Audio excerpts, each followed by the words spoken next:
Now more than ever, innovative technologies are fueling change and sparking new ways of thinking. Collaboration between corporations and startups is key to staying at the forefront of these trends. However, finding the right startups can be expensive, time-consuming, and ineffective. But Plug and Play is here to help.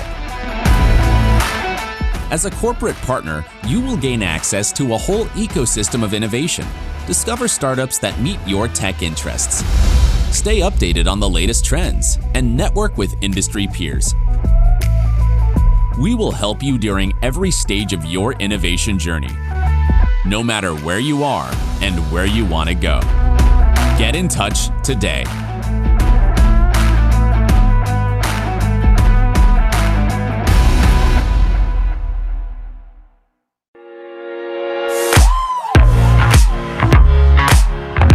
Open innovation is the understanding that in order to really be disruptive, to be game-changing, and to be innovative, we can't just rely on our internal knowledge and our resources alone.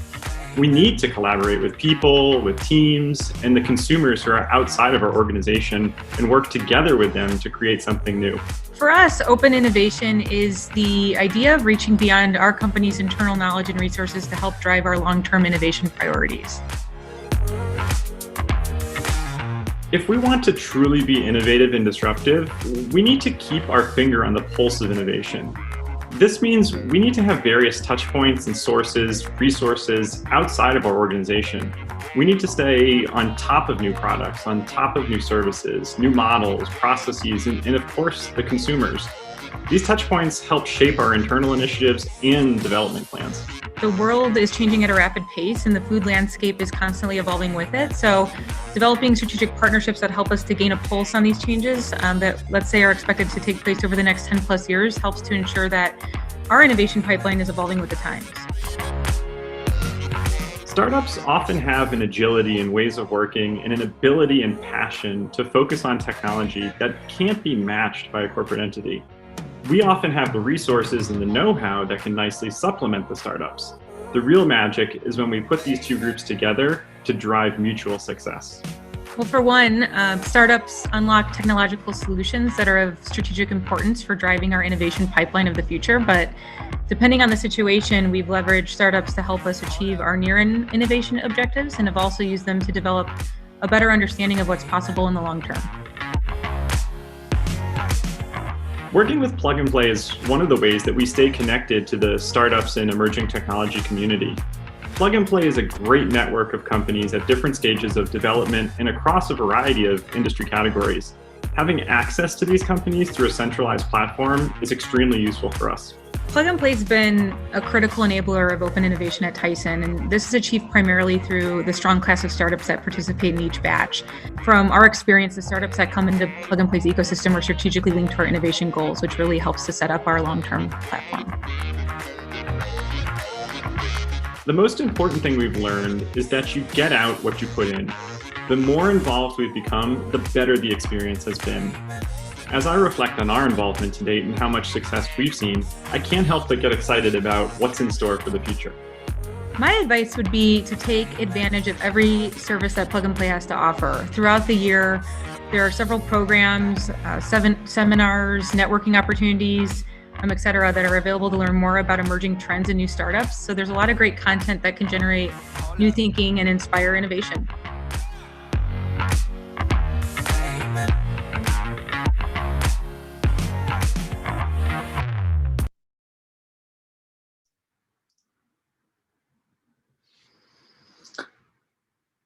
Good morning, everyone.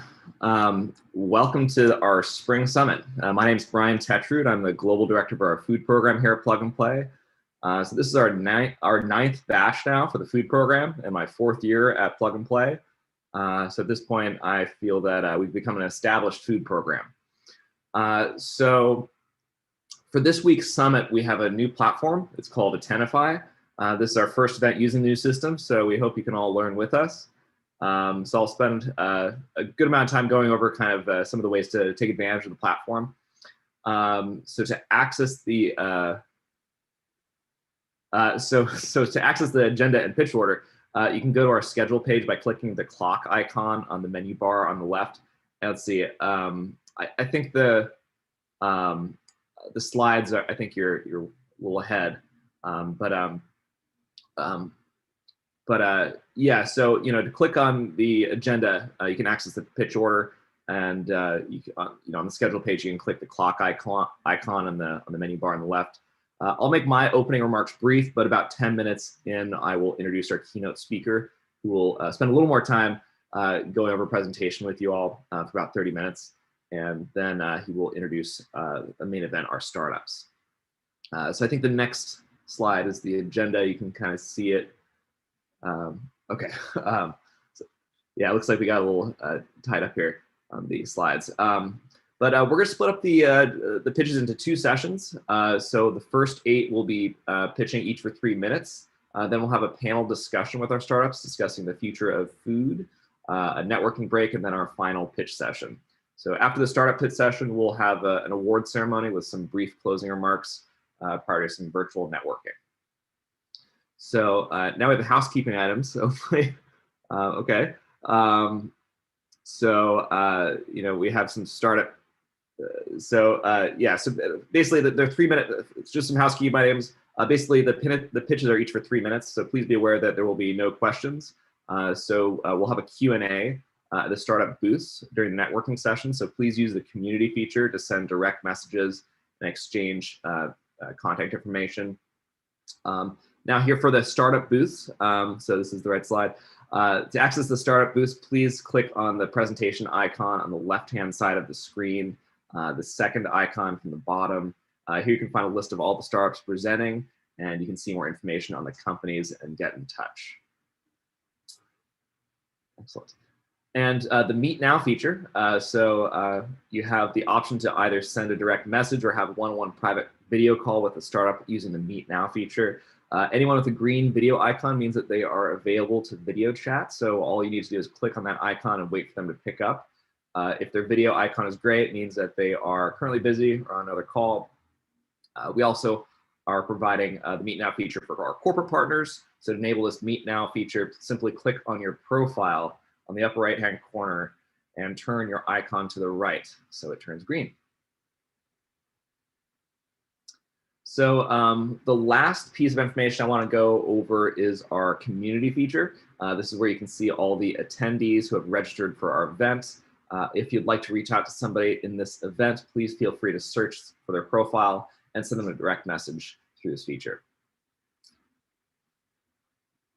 So thank you for bearing with me. That was all I had for Attendify. We hope you enjoy taking advantage of this platform. I hope it's a valuable tool to connect with everyone while everything is virtual. But keep in mind, we will be going back to in-person, don't worry. Now to our food program. So as you probably know, Plug and Play has a large global footprint spanning over 30 locations across the world. Each office has its own team, partners and technology focus. So to learn more about any of these offices, please reach out to your Plug and Play point of contact. Each one of them operates rather independently, but all have a similar structure behind investing in startups and running events. So on the left-hand side here, you can see the main event today. These are the startups graduating today. All 15 of these companies will be presenting. So to give you a little detail on kind of where they fit. So half of these companies today are related to ingredient technology. That's really the big focus of our program. 2 of these companies are focused on biotech and personalized nutrition, 2 on marketing analytics, and 3 on food packaging. On the right-hand side, you can see the corporations that participate in this program and really make it possible. Many of them are large brands you may be familiar with. However, we have a couple of new names. So I'll just briefly mention them. ADM has recently joined our program from Chicago. So welcome, guys. It's great to have you here and great seeing you in Chicago. ICL will be making an announcement as well. They're the first Israeli company to join Plug and Play. So very excited about this. And lastly, just this week, Carry Ingredients has decided to join our program. So, just last week, yeah. So we'll be making an official announcement shortly. So most of these companies here you see are food manufacturers, but their interests span really from farm to fork. So it's a pretty broad program, and we really want to represent the interests of our partners. So here you can see the focus areas for our program, and these are really the focus areas for the partners that we represent. We address these technology challenges twice per year with our anchor board meetings. So we use these technology focus areas to decide which companies will be a part of our selection process for our program. So for example, that's exactly what we did for this current batch, is we went through a large list of companies, technology focus areas, and narrowed it down to the ones that were most relevant to the interests of our partners. So since our last board meeting, our program focus has shifted slightly towards packaging materials, but ingredient innovation is still very central to our program. So here you can see the global footprint of our food program. Each location you see here in green are locations that have an accelerator running and a team on the ground. I'll take some time to give some updates on several of these offices. So the first program I'd like to talk about, of course, is Chicago. That's our latest expansion in the US. Our US food program now spans 2 locations between Silicon Valley and Chicago. So currently all of our Chicago events are virtual, but once the world opens up, we'll run events between the 2 locations. We'll still have expos out in Silicon Valley, but we'll have a lot of the other events and board meetings out in Chicago. So there'll be an opportunity definitely to travel and visit both locations, and we're really excited to move out there and make it a big part of our program. I just spent 2 weeks out there, and we identified a potential location for our next office in the West Loop. So we're excited to get back to in-person events and hopefully run this in-person launch event soon. One last piece on Chicago. We may bring 1 or 2 other divisions with us to Chicago. So our financial services and retail divisions are also exploring a launch with us in Chicago. Now for Fargo, we've been running an AgTech Accelerator in Fargo for over a year now, and we've accelerated over 36 startups. The big update here is that we have a new director, Jamie Hogarth, and he'll be running this program. For those of you unfamiliar, this program is dedicated to largely autonomous farming technologies and has 4 key partners that make it possible: OCP, CHS, Bremer Bank, and Microsoft. So it's been a great program. It was great to go out there when it was getting started, and it's good to see the team kind of maturing and taking strides in the right direction. Okay, Topeka. So our office in Topeka is dedicated to animal health. It's central to the Kansas Animal Health Corridor. We focus on topics relevant to animal breeding, feeding, and health. We just brought on 2 new hires to this team a couple months ago and are in the middle of our first batch. So we look forward to announcing some more details soon with their upcoming expo. And on China, so our China program has grown a lot since our launch last year. We now have 6 partner corporations for this food and ag tech program. Some of the names include BASF, Mars, CJ Group, and Mondelez. Our next event will be our Nanjing Ag Tech event in July. And then in August, we will host a carbon neutrality event. So if you know Wen, please reach out to her for more details, and we can get you connected with this program. So some of you may have heard about our European Food and Ag program. We just had our big launch event. It's definitely the big focus for our global expansion efforts to getting a food program in Europe. We ran our first event last week announcing this launch, and the actual launch event will happen. The actual launch of the program will happen September this year. So the office will run events across multiple locations, starting with Amsterdam and Paris, eventually involving other PNP hubs across Northern Europe. It'll have a similar focus on startups as our existing US food program, but it'll have a geographic preference for startups based in Europe.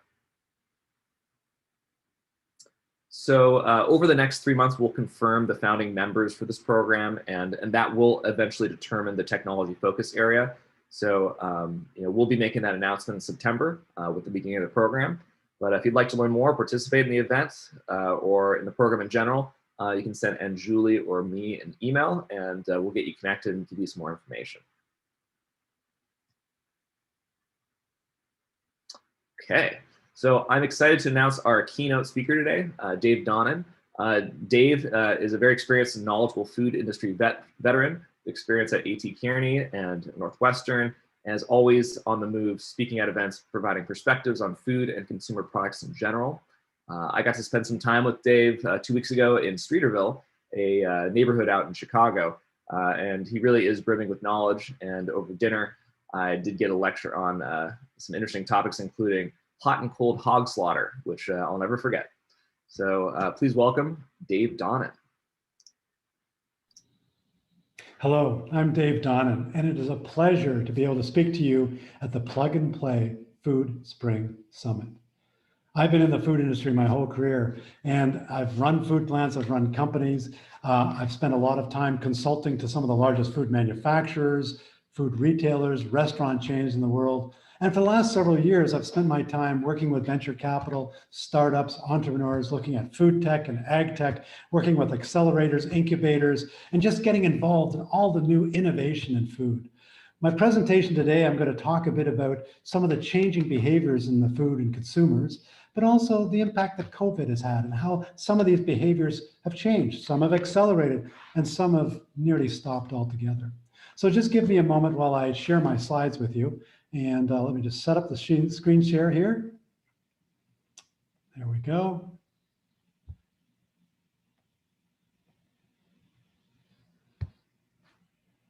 And there we are. Okay. So my topic is called Affluence to Influence. And it really looks at how consumers' behavior is shifting and their values are impacting the entire food system. We've looked at all different aspects of how things have changed from the last several decades to a real influence on consumer behavior, and then how COVID has accelerated some of these changes as well. When we think about it, all of us have changed our behavior in the last several years. Now, the change in behavior has been subtle, but think about it. We used to buy our eggs cheapest by the dozen. Now we buy omega-3 eggs or cage-free eggs, or we look for organic eggs. We used to, when someone asked us, where did that food come from? We'd say, oh, it came from Kraft, or it came from Kellogg, or it came from Nestle. Now they want to know is, what farm did it come from? What were the agricultural practices used? How did it come to me as well? And at college, I'm sure all of you looked for free food. Now we look for food that is free from antibiotics, free from artificial flavors, free from artificial colors. We've moved from buying food based on value to purchasing food based on values. And that shift of values is food has become an extension of our personality, extension of our culture, an extension of our ethics and values. And all of these have changed in the last several years. Let's go back and look historically. Consumers and the mass market as we know it really thrived for decades based on three key assumptions: affluence, seduction, and scale. Affluence is that we wanted to be richer. We all wanted new cars. We wanted to wear fashionable clothes. We were trying to keep up with the Joneses next door. And seduction, the big food companies, the big brands, they knew that they could seduce us into their brands by promising newer, quicker, faster, shinier. And they looked at ways of using persuasion and influence through advertising to get after us. And finally, scale. In order to succeed, you had to be big. You had to have a large manufacturing footprint. You had to have large distribution network, lots of salespeople, and a huge marketing budget. All those were necessary in order for the consumer products industry and the food industry to thrive for many, many decades. But all that has shifted.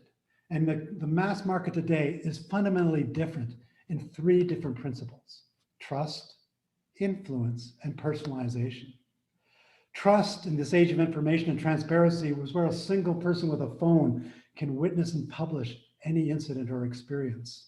Influence is about how others, not advertising, not promotions, but other ways of how people influence our brand choices and our food choices. And finally, personalization, how the market of one, the one-to-one marketing, how I want to be seen as my individual choices, and how brands and food companies are dealing with that. Let's look at each one of these in a bit more detail and see how is influenced this shift in behavior. Let's start with trust. I think Steve Jobs said it best when he said, a brand is simply trust.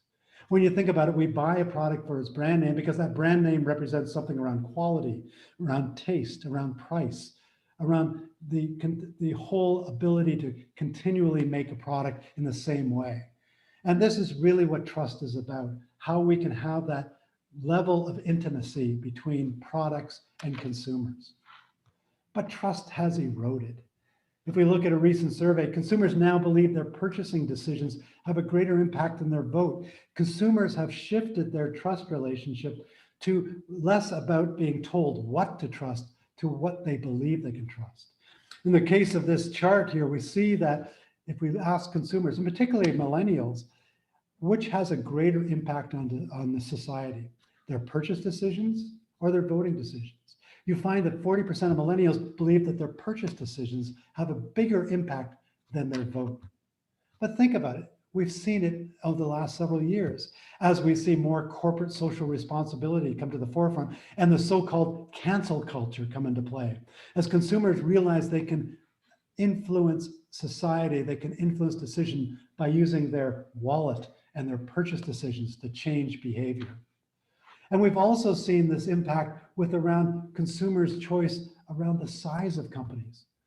Most consumers like to deal with small companies, the small brands, the small farmer, the farmer's market, the local community. 68% have some confidence and 21% have complete confidence in those smaller companies and the smaller brands, innovative brands, because they believe they are better aligned with their values.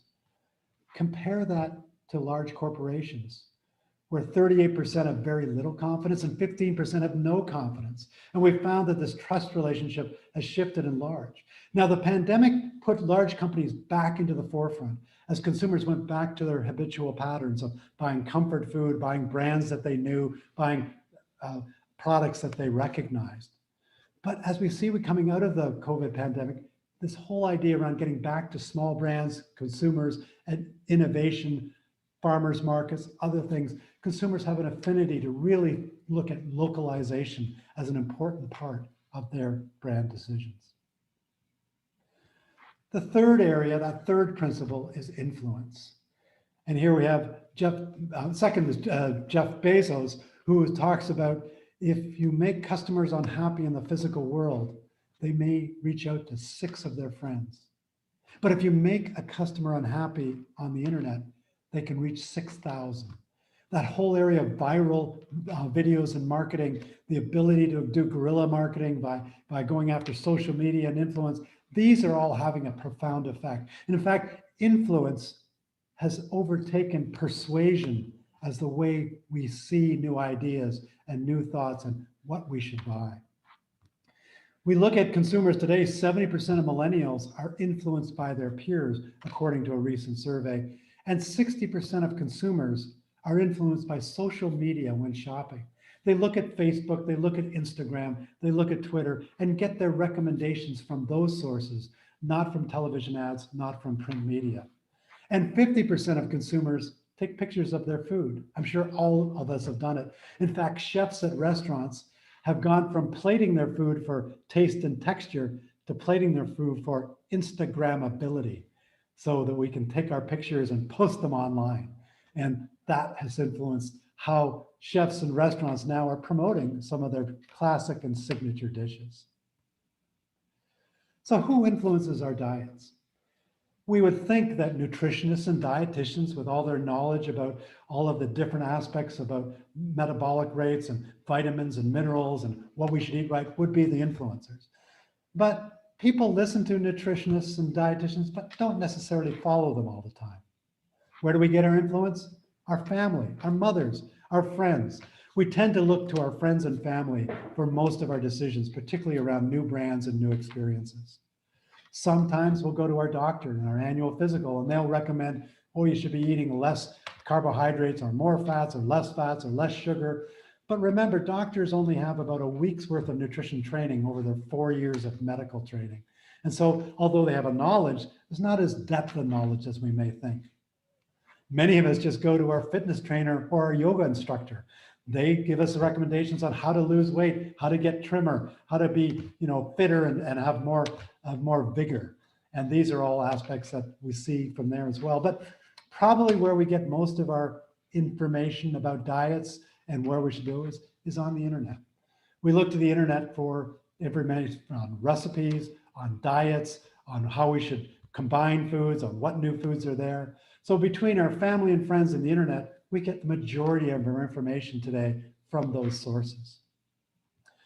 As a result, consumers are really shifting to an influencer relationship.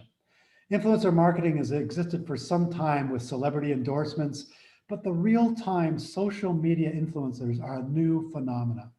There are countless food bloggers and nutrition influencers in the market today, all making money from advertising and scaling their audiences. Here's a list of a few of them that I've seen as well. But probably the most notorious of the influencers in the food industry is the famous food babe. So here's a sign for Anheuser-Busch. The beer companies have always been reluctant to show their ingredients. In fact, they never really had a nutritional label or an ingredient label, how beer was made, what hops were used, what grains and barleys, etc. And in fact, the Center for Science in Public Interest tried for several decades to convince beer companies to put some sort of nutrition or ingredient labeling with their beer, but to no avail. Then one day, within 24 hours and 43,000 signatures, a petition went online from Vani Hari, also known as the food babe.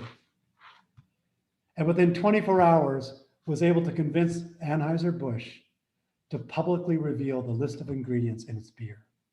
That is influence marketing. And that's how it influences the food industry as well. And we're seeing that today as more and more brand companies are using influencers as part of their marketing. We're going after social media marketing rather than the traditional marketing we knew a decade earlier. The third of those principles as well as personalization. And Seth Godin is a marketing author and himself an influencer who describes personalization as a way to interpret human behavior and develop products and services to meet individual needs. Much of this level of personalization could only be achieved with advancements in personal technology and data, which has occurred. In fact, if you look at technology, it's part of our everyday lives. We spend over 6 hours per day, each one of us, 6 hours per day in front of a screen. It may be a PC screen or a tablet, but most likely it's our phones. And our phones, in fact, have become extensions of our bodies. In fact, what we call a Homo sapien 2.0. It is now our communication device, it's our navigation device, it's our memory, and it's our intelligence as well, as it constantly releases dopamine into our brain through the pings and buzzes when we get a Facebook notice or a new tweet comes along or somebody sends us a text message. Those releases of endorphins trigger our brain to say, what is it? Let's look, I gotta find it. And so technology is providing that feedback mechanism that not only gives us the information, but provides us with something that changes the way we behave with that information. And we're getting even more of that through sensor technology. We're now seeing embedded sensors and wearables throughout. Wearables like our Fitbit or iWatch. But it also could be our Nest thermometer at home, which is actually giving us feedback on the temperatures and adjusting temperatures based on our activity. Or it could be through shared transportation mechanisms, or through our even cooking utensils like Sous-Vide technologies, which provide us feedback. All of these feedback and wearables we're seeing growing at 27% compounded annual growth rate a year. Wearable markets, it's a huge market, and sensors are becoming cheaper and cheaper, and they are becoming more entwined to our business. Not only just on risks, but we're seeing new blood sugar types of devices that will sensor and measure our blood sugar, give it to our watch through stickable sensors that we can put on our body. And we're seeing these things actually influencing our behavior. Think about it. Anybody of you that has a Fitbit or smartwatch and you constantly track your steps, have you ever walked up to your front door of your house or apartment, looked at your Fitbit and said, Oh, I've got 9,500 steps. And what do? You turn around and you walk the additional 500 steps in order to get those 10,000 steps threshold that you wanted. That's called a nudge. It's a digital nudge. And we're getting those constantly from various sources. And all of this data on those digital nudges and the information from the wearables and sensors and the information from our smartphones and PCs and tablets is all being collected and used by Google and Facebook and Amazon and other companies to really put together machine learning algorithms to better predict what our behavior will be like. In fact, now if you look at artificial intelligence, already influences our food choices. Think about it. You Uber Eats or Grubhub or OpenTable are all using the same algorithms and machine learning devices that Netflix uses to pick out our movies that we like to see. So as Netflix looks at all the movies we liked or disliked, it predicts with better accuracy what movie we would like next. Well, similarly, OpenTable or Grubhub or DoorDash can do the same thing based on your picks. And so artificial intelligence is actually helping us and influencing our food choices on a day-to-day basis. And this data is being collected and feedback is creating a feedback loop with data and algorithms and information, which is going to have profound effects. Data is now our currency. So think about this. We get deeper behavioral understanding through personalization, so it better understands what I like or dislike. That information then becomes embedded in the predictive analytics that give me the choices that I will look at next, and it improves the product targeting. So I find that service that I use, whether it's a menu service, a door delivery service, a film service like Netflix, it improved the targeting. It seems to fit me. It seems to know me better than I know myself. And from that, I get loyalty and higher switching costs.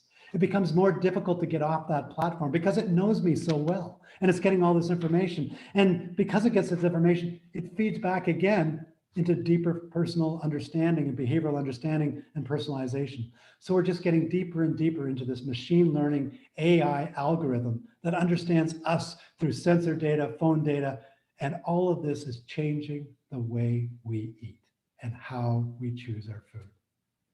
Now, all of this was disrupted with COVID, when all of our behaviors changed dramatically as we saw the shutdown of restaurants, the shutdown of theaters, having to go into isolation and being at home and getting home delivery and pick up at curb, and all of these things, which we had done a little bit of, but we're not used to. As we start to come out of COVID, as the number of vaccines increase, as we get more and more of it across the United States, we're seeing some post-COVID behavior that is starting to stick. Some behaviors are going to bounce back. Leisure travel, for example. People want to go on vacation. They want to get away. They've been stuck in their apartment and houses for over a year. Leisure travel may increase, but business travel may actually be muted as companies realize that they can do away with all the travel budget that they had in the past. And so more of these conferences and meetings may actually be curtailed to some degree, but leisure travel should increase. Eating out will also increase as well, bounce back as restaurants start to open up again. And we see that as people want to get out and try new things, try new restaurants. Some new behaviors got embedded with us during COVID, e-grocery, online ordering. We did it before, but we're doing it a lot more now. And now we're used to it, and we're used to home delivery, curb pickup, ordering ahead and pickup, all of those things. And virtual healthcare, telemedicine has also become much more ingrained, much more acceptable by consumers. Some behaviors may not come back. We may never go back to the office 5 days a week. We'll go back to the office, sure, but it may be 2 days a week, 3 days a week, and work from home a couple of days. We may work a week at the office and a week at home because we now recognize that working from home actually works, and the technology in most cases does work as well.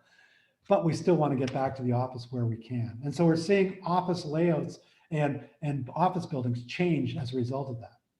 We've also learned a few things from COVID. One is nutrition and immunity are important. We all took our vitamin D and other vitamins in order to increase our immunity. And we realized that COVID-19 really means the 19 pounds we gained because of all the comfort food and pizza and pasta and snacks we were eating. So nutrition and immunity are becoming very important to consumers. Similarly, because so much product was brought to home, we saw food waste like we never saw before, and packaging waste as well, as we had meal kits coming in with their styrofoam and packaging and all the extra bags for takeout. So consumers are much more attuned to food waste and packaging waste, and are looking at ways to reduce waste in general because they see the amount of it going out. So all of these things, with the behavioral changes of our trust, of our influence and personalization, as well as the post-COVID consumer, are really leading to some food trends that we see coming out in the next year or so. And these food trends are really, I've broken down into 4 broad influences. The first one being health and wellness. We're going to be looking at immunity and nutrition. We want to eat healthier. We're looking for foods that are going to help us in health and help us not get sick, help us be more vigorous. And so foods that are with probiotics, superfoods, fermented foods, immune boosting foods are going to be all important, as well as supplements, vitamins, minerals, functional ingredients. And we're seeing the growth of plant-based meats, plant-based milks, plant-based cheeses as well, as consumers are looking for what they perceive as healthier foods, but also with an environmental and sustainability focus as well. The second main influence will be on local and community. Consumers want to get back to helping out local restaurants, their local community that they saw hurt so badly during the lockdowns. And so local and community becomes a real force, a real driver for consumers. On a national level, it's even seen as well, as we're seeing food security becoming a topic of governments around the world. Singapore, for example, realized that they did not make much of their own food. They imported it from Indonesia and Malaysia and Japan and China, have started to look at how they're going to grow, maybe with vertical farms, more of their food so they can become much more food secure. So we're going to see things like breakfast at home, as consumers like to still have home breakfast, which was a nice meal together. Modified home cooking. We've learned new skills. Although we don't want to cook as much as before, we still have enjoyed cooking a bit more. Community markets, country of origin is going to be important, and community festivals will all grow as well. As we come out of the COVID as well, we're going to see a level of exuberance and discovery.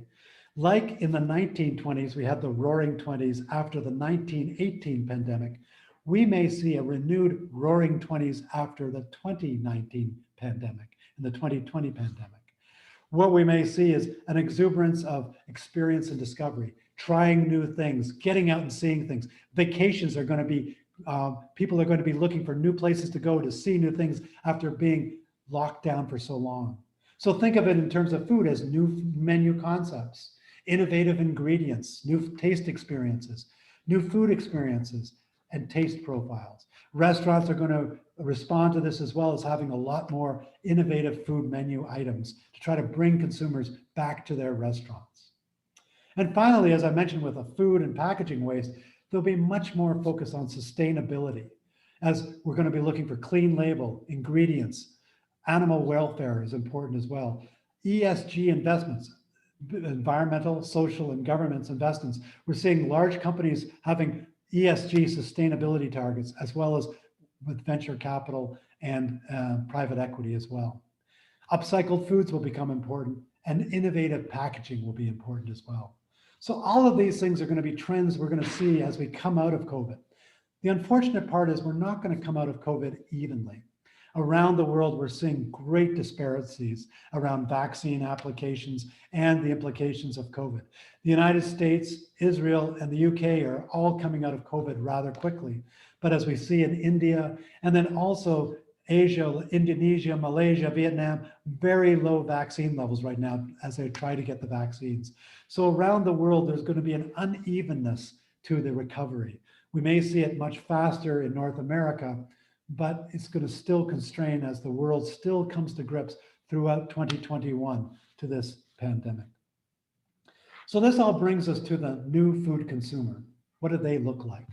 Well, they're concerned about well-being and health, as they want to look at better immunity, better nutrition. They want to know how products are made and where they came from. So that transparency is going to be important. They're going to be less brand loyal, trusting their friends more than they will trust ads. And they'll also look to influencers and social media. They're going to seek out new products, new tastes, new experiences as they come out of the pandemic, and really look at a much more vigorous approach to food. They're going to be comfortable with shopping online and comfortable with home delivery. And they're actively going to be seeking information. If I'm going to be spending 6 hours on my screen every day, I'm going to be looking at information about your product, where it was made, how it was made, what are your values, and all of this together. So all of this is going to create a new environment for food. I'm personally optimistic as I see some new vigor, new vitality, new discovery, new exuberance, but within the constraints of an uneven recovery from COVID. So right now, I want to welcome you all to Chicago and to welcome Plug and Play, its sponsors, its startups, its mentors. Welcome to Chicago. This is a great place to be if you're in the food industry, whether you're in food ingredients, food manufacturing, retail, restaurant, food supplies, investment. We've got it all here in Chicago. Now, most of you who have not been from Chicago, probably this is your picture of Chicago. You know, that cold February winter, blowing wind. Yes, there are certain brief moments in Chicago where this is the case, but mostly Chicago is a bright, very much a community environment, a vibrant food city. In fact, many consider Chicago to be the food hub of North America, where many of the food systems, food entrepreneurs, food companies are headquartered. If you look at it, we've got a center for the food industry with many of the leading brands and food companies here. Companies like US Foods, Mondelez, Kraft Heinz, ADM, McDonald's, ConAgra, Ingredion, Griffith, Tyson, all have headquarters here in Chicago, which create a great ecostructure for food innovation and food thought.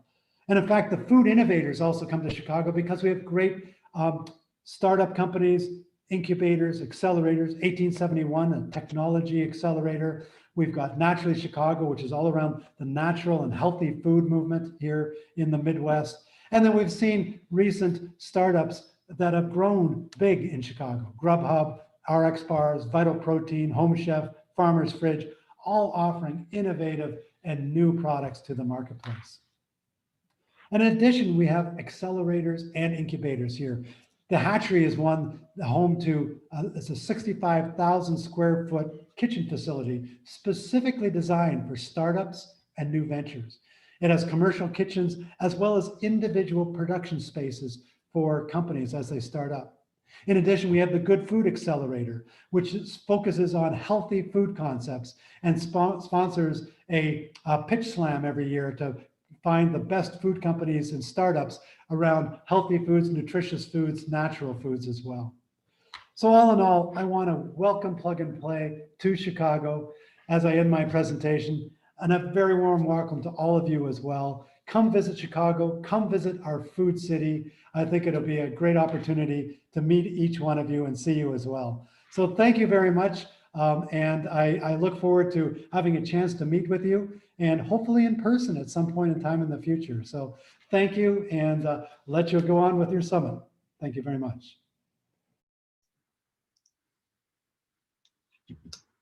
Thank you, Dave.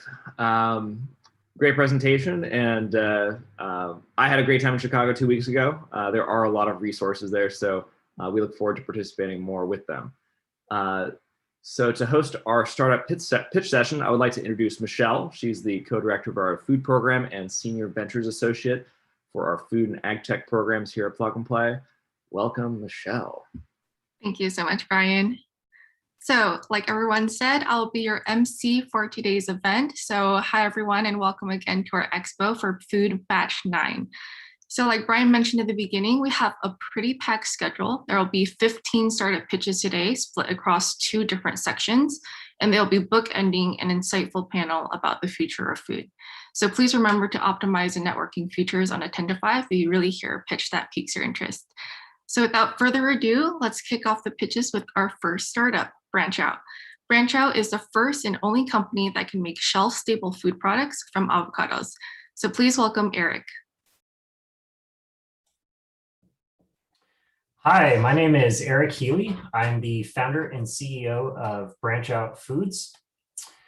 At BranchOut, we discovered a problem in the natural food industry. There were no avocado-based snack products or really any shelf-stable products made out of avocados. We found that there's a big problem, a big technology problem here as to the reason. Avocados themselves are very sensitive to oxygen. Most consumers have that experience at home. They're also really sensitive to freezing and excessive heat. So that kind of eliminates all technologies that are currently out there, like freeze drying and air drying. We later found out that bananas are very similar. They're not quite as sensitive, but they have some similar issues, and that's why there haven't really been any banana products on the market. So we found a new dehydration technology. We licensed it exclusively. And then we also developed some of our own technology that goes in hand with that to produce what you see here is the first and only true avocado chip snack and avocado powder. The market size, or the why are we doing this? Avocados, we think, really fit into all the trends that are out there right now. The biggest being plant-based. That's one of the fastest growing, if not the fastest growing trends in the food industry in the US. And then avocados specifically are just growing exponentially in terms of the fresh produce. So they really go hand in hand with all the trends like keto, plant-based, as I mentioned, just people trying to lower sugar, carbohydrates, and move more towards a good fat diet. So this is what we're really excited about. This is our snack line, or part of our snack line. So these are real avocado chips. We actually take a real thin slice of an avocado. As you see here, we dry it with our technology, and you get a crispy avocado with perfect color, perfect nutrition and flavor. And then we season it with these 3 seasonings. So first avocado of its kind, avocado chip of its kind. No one else has ever done this. Here's how we compare to other dehydration methods. They just don't work, as I mentioned. And then the bananas. So there's everyone knows or has had the kind of fried plantain chip type of items, but they have oil in them. You really can't just do a pure banana product like this. So this is the first and only. And you can see by the color here, it's just an amazing product. It actually has a kind of a marshmallow-like chewy texture to it. And you can see here, the bottom right is what an air-dried banana looks like. It's just dark brown. It doesn't look good and doesn't taste very good compared to our color there. So really compelling banana products. And then last but not least, we have our pineapple chip that is just pure pineapple as well, and a really intense flavor. And then we have a powder line as well. We found some really great uses for our technology here. Of course, the avocado powder is first of its kind. So we really solved the consumer problems with avocado at home. So this is perfectly ripe avocado that is shelf stable up to a year. You can just add water to it. That's pretty much it on the product. We have some really great opportunities in front of us and traction behind us. We have some really great club opportunities. We got approved for a national buy at Costco and just finished a successful rotation at Sam's Club and talking about going back in a broader, into more stores there.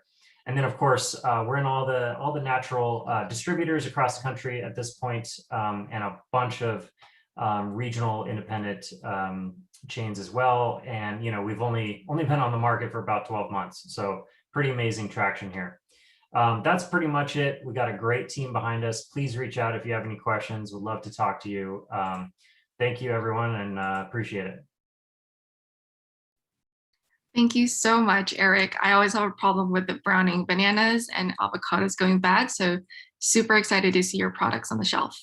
So up next is Finova. So Finova is using plants to create proven health benefit solutions and commercializing these natural ingredients globally into food, beverage, and supplement applications. So please welcome Wouter. Hi, my name is Wouter Klaarhout. I'm the Chief Marketing Officer at Finova, a UK biotech scale-up. What we specialize in is creating unique healthcare products based from plants. And we do this by having deep know-how of traditional Chinese medicine, using then modern day science to commercialize extracts from plants. We want to focus today on one specific output of this efficient discovery engine, which is Reducose. Reducose, currently backed by 6 clinical trials and counting, also patented. And what Reducose is a water extract of Morus alba, or white mulberry leaves, widely known across Asia as healthy. And what Reducose does uniquely is a small 250 milligram dose will reduce the sugar and carbohydrate digestion by up to 40%. So if you think about blood sugar, think about a roller coaster. Whatever you eat during the day will make your blood sugar levels go up and down like a roller coaster. but the quality of what you eat will determine whether your roller coaster ride is a wild and rocky one or a smooth and slow one. Reducose basically turns your wild roller coaster into a smooth one, a healthier one. So first of all, you see this tremendous effect. Post-meal blood sugar response is reduced by up to 40%. Compare that to natural alternatives. We do it with a much smaller dose and much more significantly. Very interestingly though, when you look at continuous glucose monitors, such as this little device, you can actually see the effect of Reducose immediately. And the breaking news is that this technology is becoming mainstream. Apple, Fitbit, Samsung, all of their next iteration watches will have continuous glucose monitoring or CGM technology inside, enabling you to see the Reducose effect. We also tested Reducose across a wide range of applications, food, beverages, supplements, you name it, it will work. And next to the science and next to the patents, we also have done a lot of work on regulatory clearances. So we have approvals in most of the major markets, and that is why Reducose can meaningfully benefit the health of about 1 billion consumers worldwide. So what do consumers get? Well, first of all, they will feel better and more balanced. They don't have to worry so much about hidden carbs and hidden sugars, especially when eating out or ordering in. And basically, we're empowering them. We're giving them back control over what happens to their blood sugar levels in response to foods. And they can see that it works immediately and feel that it works immediately. Think of the CGM tech. Currently, we have about 100 customers plus across the world that are looking, investigating, working with Reducose already or buying Reducose already. And we welcome you to contact us. My contact details are here to work together on projects with Reducose. Finally, a last slide on a few observations of how the plug-and-play process has been so far. It's been a very interesting journey. Lots of networking opportunities. We've had a lot of contacts already, leading to 3 NDAs, 2 deep dives, and now first partner that is going to really test Reducose. So we're actually also multiplying this experience by not just working in US, we're also opening a chapter in Asia. And last thing I would say is that the plug-and-play process is a very good acid test to see if you can tell the story, the value proposition, in a crisp and succinct way. So thank you very much, Plug and Play, and looking forward to connecting with you, dear partners. Thank you.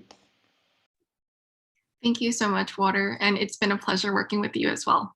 So our next startup is Firmbiotics. Firmbiotics is a company developing natural fermented seaweed and plant products that support gut health. I'll let Thomas take it away. Hi, my name is Thomas Petersen, and I'm the CEO of Fambiotics. Fambiotics is a Danish biotech company that's on a mission to support and improve gut health around the world. We are a team of R&D experts from the biotech and feed industry. We hold together with fermentation experts a number of IPs, some granted and some pending. We do our development together with fermentation experts. So Fambiotics is a spin-off from fermentation experts, and we have proof of concept in the feed industry. So fermentation expert owns European Protein, and European Protein has 3 plants around the world, one in Denmark, one in Ukraine, and one in the United States. Together, those 3 plants have a capacity of approximately 8,000 tons per month. In the United States, we have a marketing agreement with Landolix Purina, and in Denmark and Ukraine, we sell to a number of integrators and compound feeders. We are eating too much fat and sugar, and that leads to a leaky gut, which results in IBD, diabetes, and too high cholesterol. We have developed a fermented ingredient that consists of seaweed and rapeseed.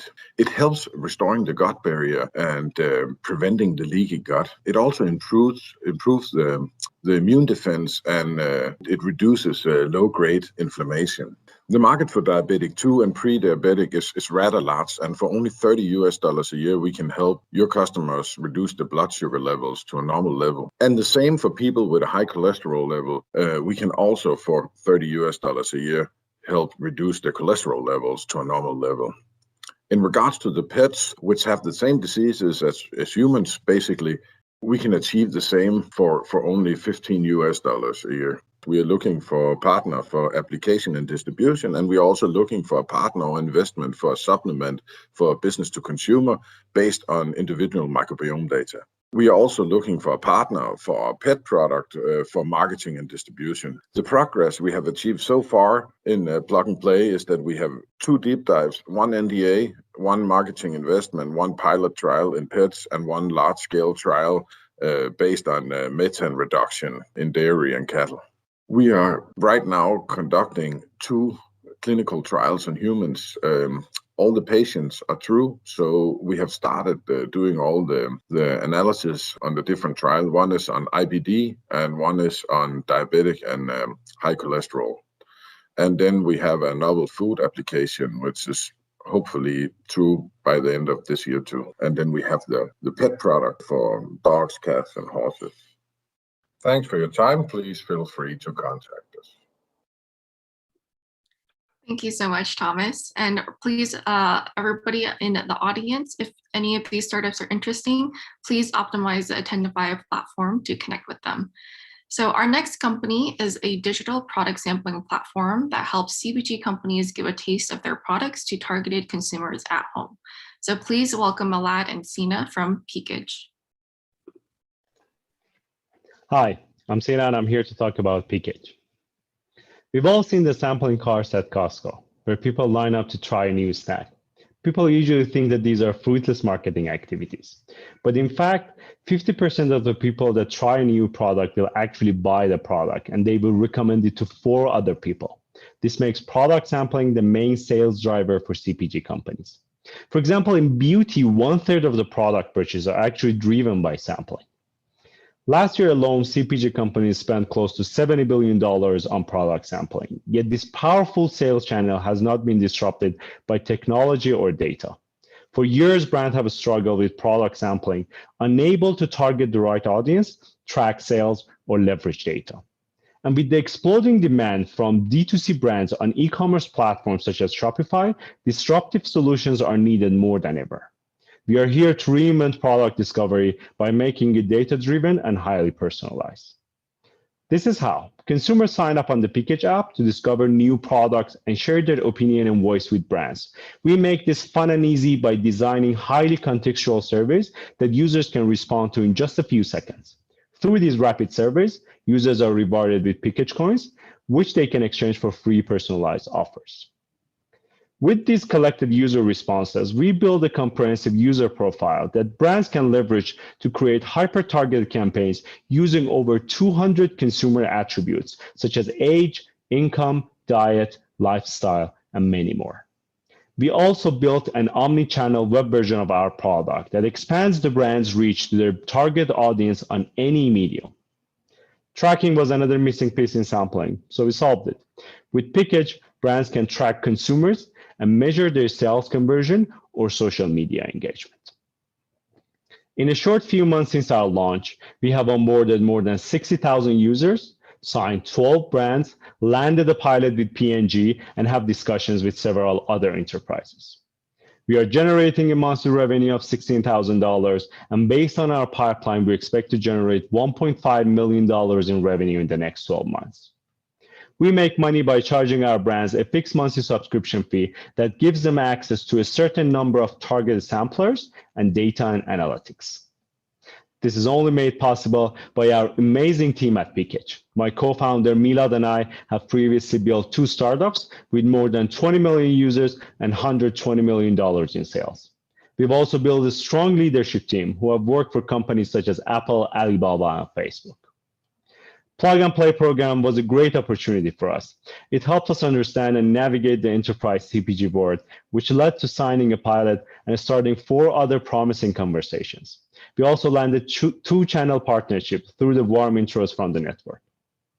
Peakage is bringing data to the forefront of digital product discovery and replicating the retail experience for consumers at home. If you're interested in participating in our seed round, please come talk to us. Thank you. Thank you so much, Sina. So next up is Zelenat. They are using biotechnology to transform agricultural waste into a natural, healthy, and appetizing sweetener. So please welcome Javier. Hello, I'm Javier, the CEO of Silinat. This picture shows the reason why I'm pitching you my company. It's a picture of my family. The story of Silinat started when I received the news that my dad was diagnosed with diabetes. That's how I understood that diabetes and obesity are growing quickly because there are no alternatives that taste as good as regular sugar. Then my sister, a dentist, introduced me to xylitol. Xylitol is a natural sugar substitute that protects teeth against cavities, is low in calories, ideal for people with diabetes, but most importantly, it's the only one that tastes identical to sugar. Even though xylitol has all these really cool properties, it's not popular because it's very expensive. And what makes it expensive is its production method.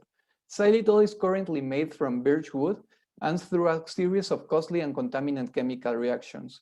Therefore, for this reason, we created a patented process in which we transform agricultural waste to xylitol through a fermentation. So it's a completely natural, sustainable, and cheaper method that has been awarded by the MIT as a global solution for circular economy. This is how it works. First, we grind the agricultural waste, then we do a pretreatment for releasing fermentable sugars, then we transform those sugars to xylitol through a fermentation. We separate the yeast, which is sold as animal feed, we get rid of the color, and at the end we crystallize.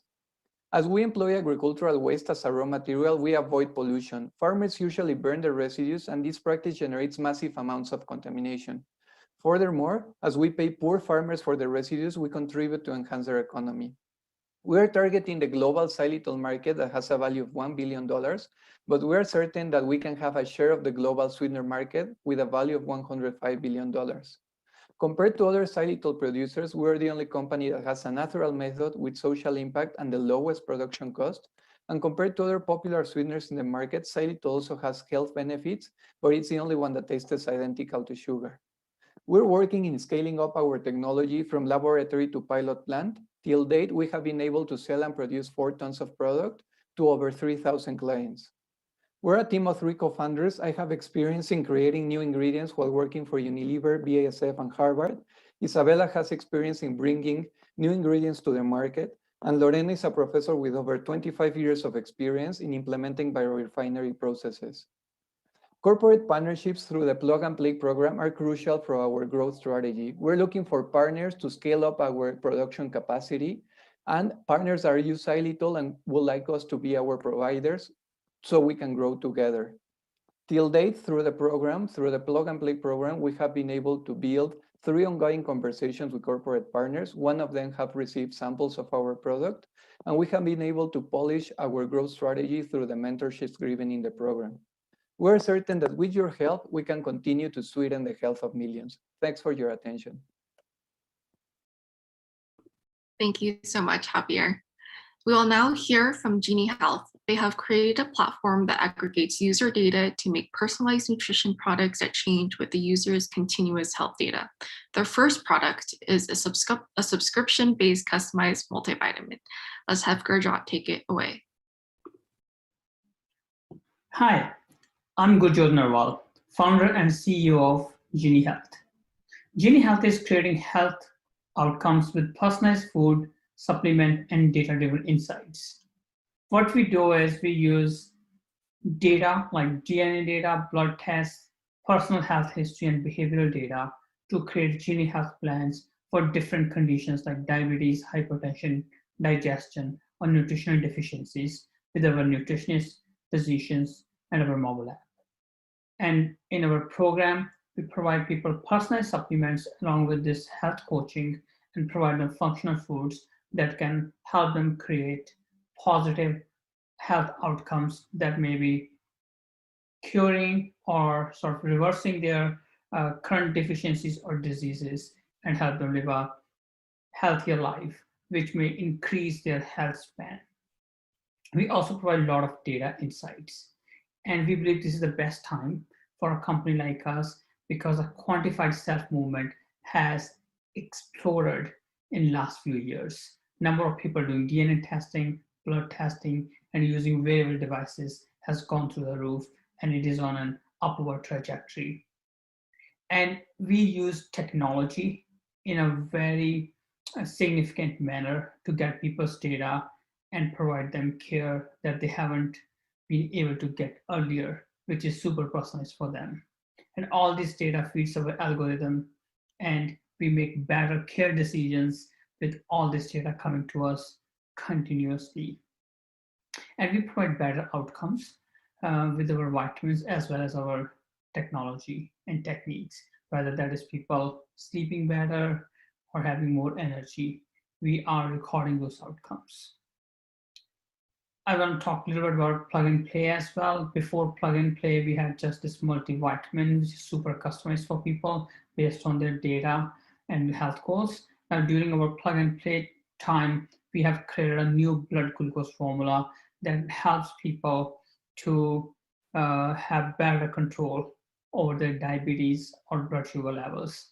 We're also using few of our partners as well as our colleagues in our batch to create this formula, and we're really excited about this. Also, before plug and play, our model was mostly around personal supplements, and now we are expanding it to provide full counseling and health plan along with our vitamins, and we have got a care team together to create these results, and we are seeing more, and we are getting more and more data inputs, whether it's blood tests or continuous glucose monitoring. And we have now 3 months period where we achieve significant improvements in people's health. We also have our new mobile app design that is coming up very soon that we are working on currently, that again makes use of the functional foods and functional supplements that can be used for active conditions. We are on to 150,000 users on our platform now, which is awesome, which is like a significant improvement, more than 30% improvement when we joined the program. We have also more people who have also connected the DNA data that our research base is getting up and up there. So that's all from us. If you have functional food, or if you want any kind of a nutrition-based product that you want to bring to the market or want to reach these people, I'm happy to talk about it more. Thank you. Have a great day. Thank you so much, Gurjot.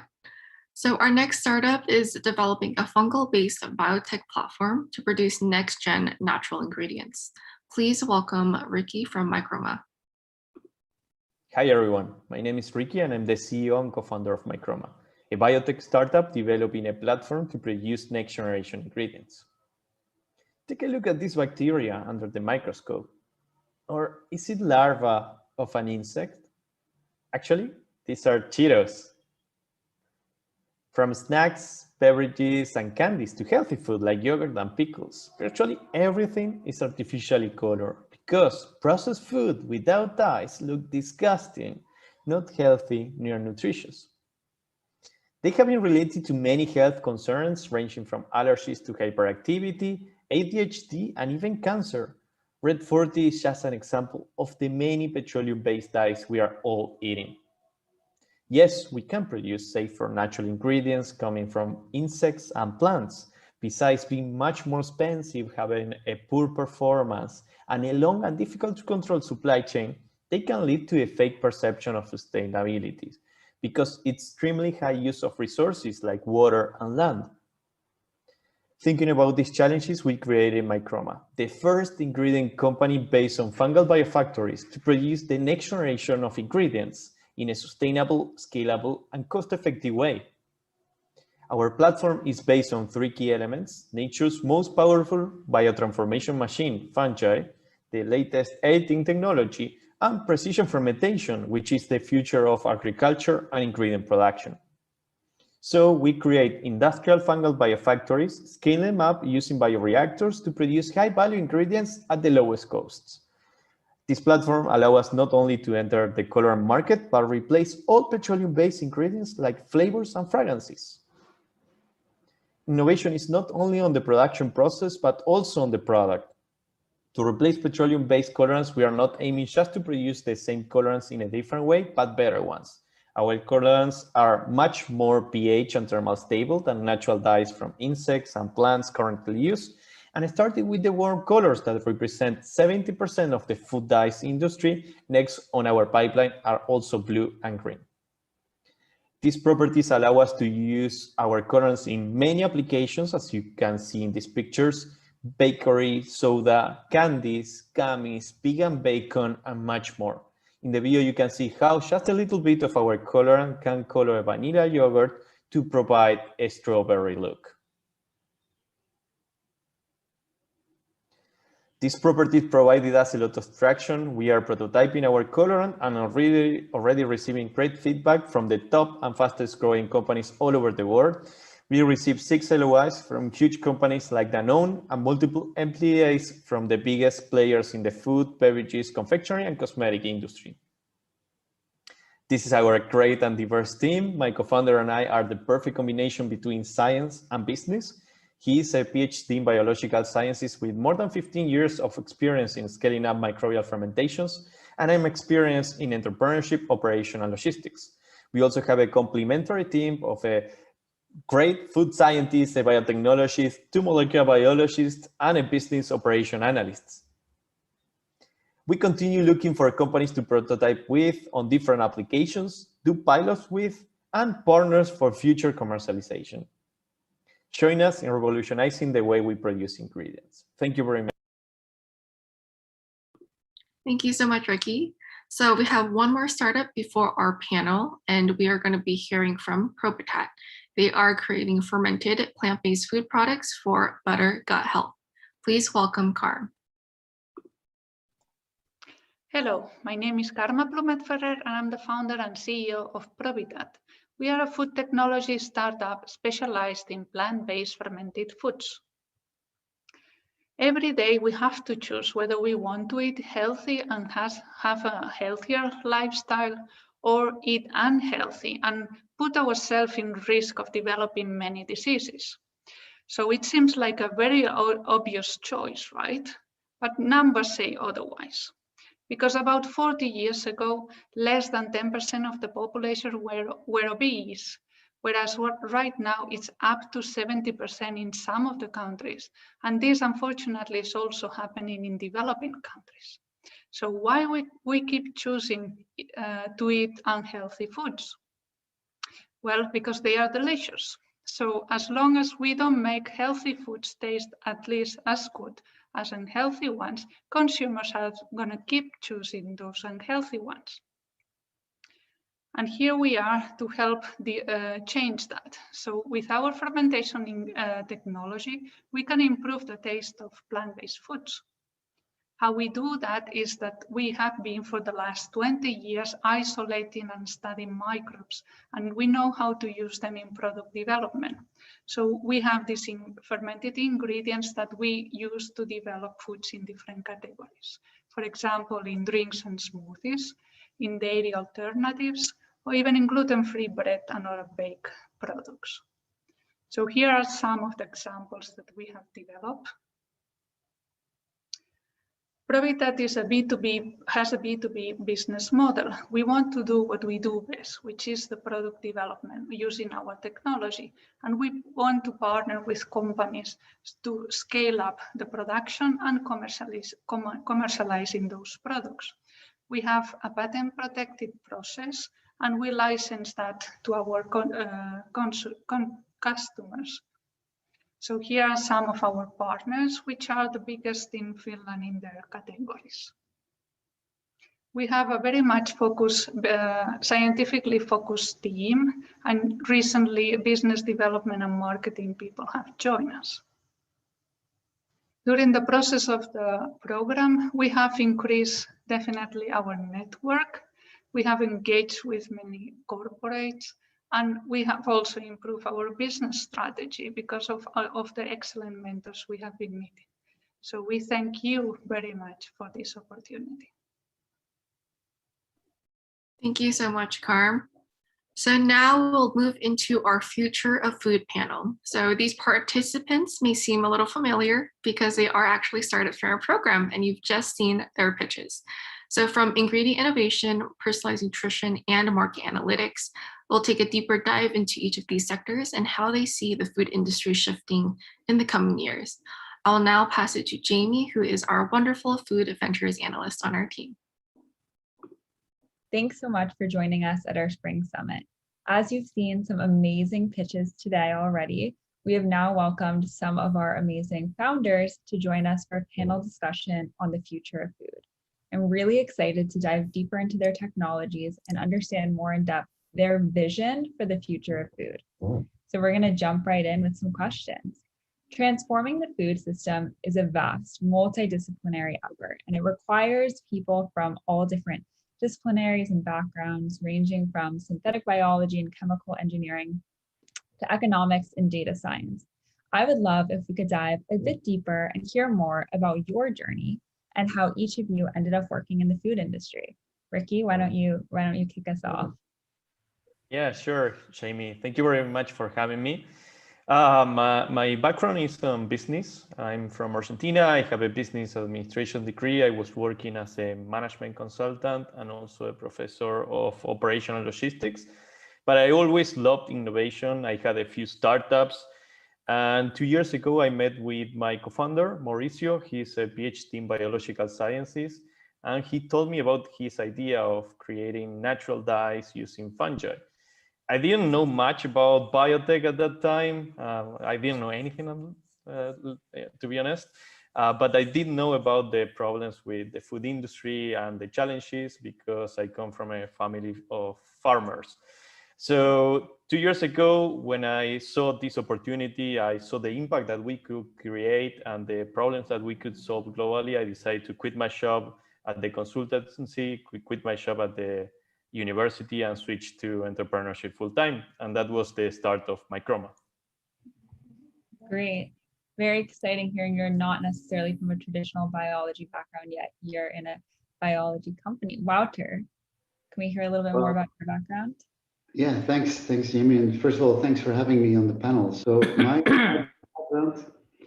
my background is that I'm actually a lawyer by training. So I have completely no affiliation from a training background with the food industry.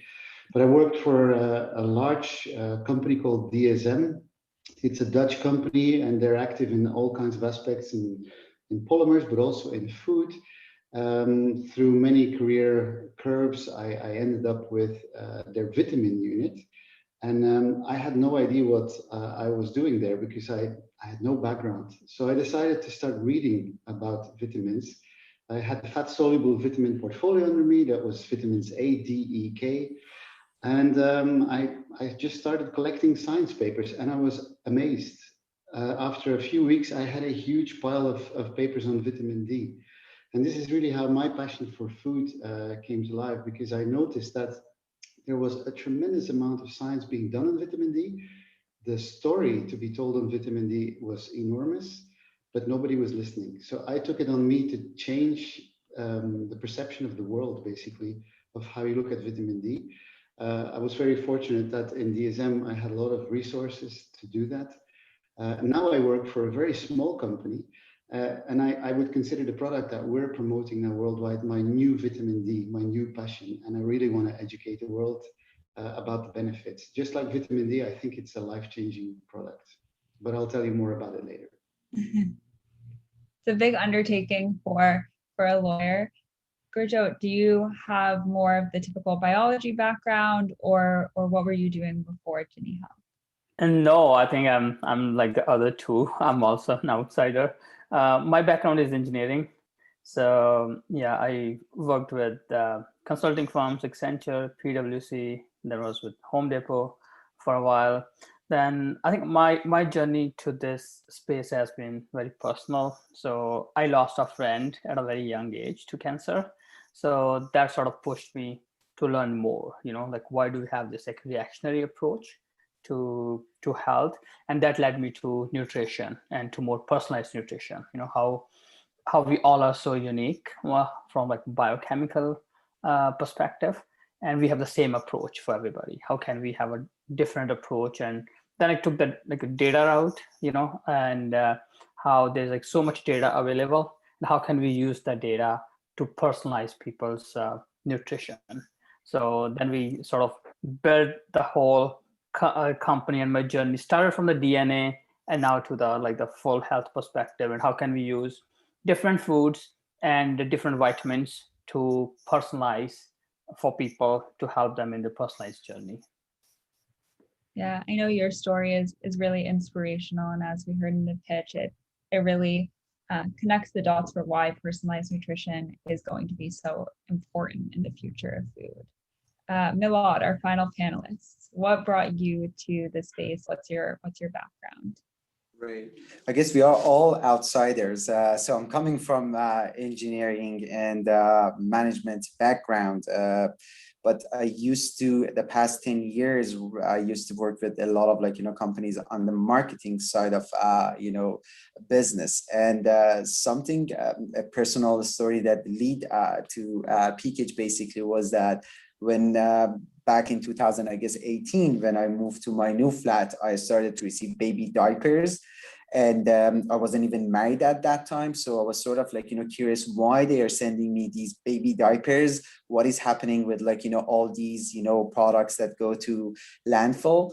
And that was kind of the moment that we started happening with CPG industry in general, food, bev, and what are basically the experiential marketing side of it, how it's seen innovation in the past 10 years and how companies and brands are reaching to consumers in order to show their products and in order to do product testing, how that's happening right now. That was sort of the early moment that, oh, we need to just look at this market and we need to see how it's working. So that was sort of the start point.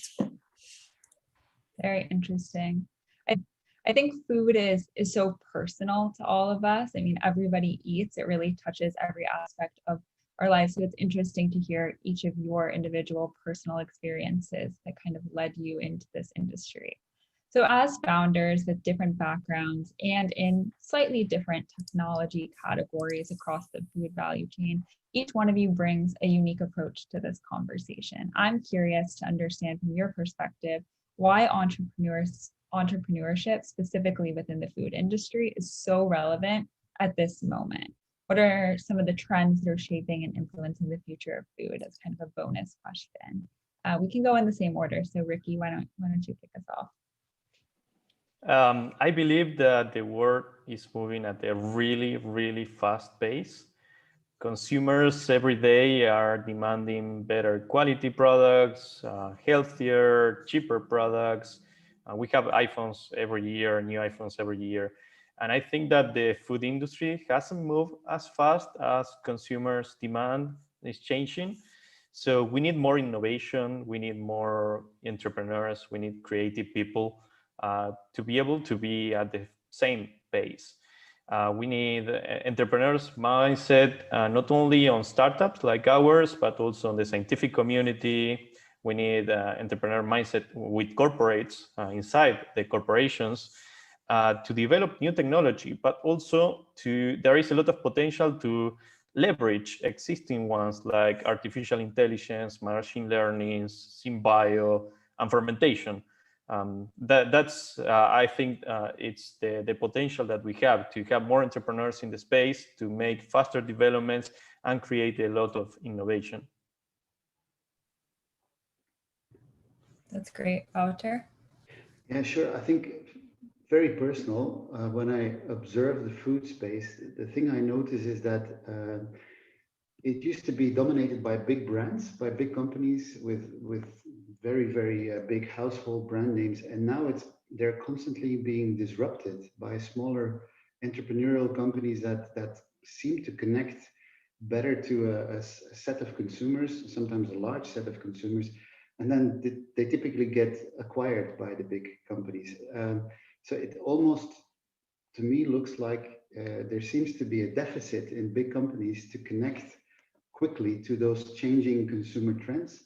And they only can catch up by acquiring companies. That's for me a very interesting observation. So I think that's why entrepreneurs in the food space are so important, and I think will only become more important. Yeah, I completely agree. Virjo, maybe you can touch specifically on kind of the personalized nutrition component of the future of food and entrepreneurship in the food industry right now.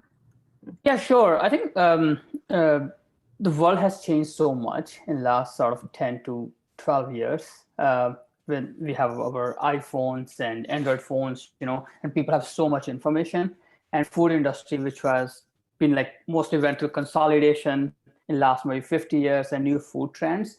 And now I think the intersection of health, technology, data, and it's like changing the consumer mindset in a big way, right? So that's why I think entrepreneurship is so important because there's for big companies already, working some way or fashion from last 50 to 100 years is very different for them to, come up with new things. So that's why I think it's so important that we have like so many companies coming up in food space, and especially I think other consumer sort of trend with technology, that the quantified self movement, as it is called, like we have now all that data coming in, whether we are like wearing these trackers, wearables, and people have access to the DNA data, which exactly started from last, 5 years, though it was like done like maybe 20 years ago, but in the last 5-7 years, it started actually becoming mainstream. Now I can do my like direct to consumer blood testing. So I have so much data available. Now I'm not getting any insights from my data, right? And I don't know how to use it, right? And how, like, I think this is such a broken chain from like for personalization perspective. Now I'm trying to see what is good for me. And now just to get that done, to live that life is so difficult. So I think now most of the companies in personalized nutrition space or diet space are trying to do that, right? How we get like a better model of you and then get you the stuff you need. Because at the end of the day, you still need all those factors. You want things faster, cheaper, better. So how do you do that in a personalized space now? I think it's gonna go more and more, like become mainstream, as we'll see. And most companies, I think big companies are open to this sort of trend, right? So I think it's gonna be just a sort of intersection of health with food is going to be the key one in this decade. Yeah, and what I think is so unique about personalized nutrition within the future of food is it really feels like we're just at the starting point. We are really just at the very beginning. Elad, you have a lot of insights into customers and how they're feeling. What do you think is going to be some of the trends that are shaping and influencing the future of food? Right. I guess to build up on what Gurjot mentioned as well, is that we now have access to an immense amount of data, right? And this data is now accessible to everyone. Before then, back 10 years ago, it was more, these data were available to enterprises through traditional channels. It's super easy to collect that data and get a lot of insights out of it. And the innovation in the past 10 years and the access to technology made it way easier for every entrepreneur to just now get into the food industry and try to just like innovate and come up with like new things. So I think that's one of the important things, is that innovation in food actually got way easier than what it used to be 10 years ago. But going back to your question of like, what influences, I guess we are seeing a lot of like, consumer trends. The last year was crazy in terms of like, changes in behavior. I'm going to get to that later. But in general, what we see is that now we have platforms and we have mechanisms to get consumer insights almost instantly. And with the whole innovation on the AI side to predict the consumer behavior and expect the behavior just in matter of like, seconds, what or where we are going. So I think that that's sort of like, the biggest, mover in this space, and why, and we see a lot of like, entrepreneurships right now happening with smaller companies and getting, of course, absorbed by enterprises. These are invaluable insights. I think as entrepreneurs being on the ground, you really see what the future landscape of food is.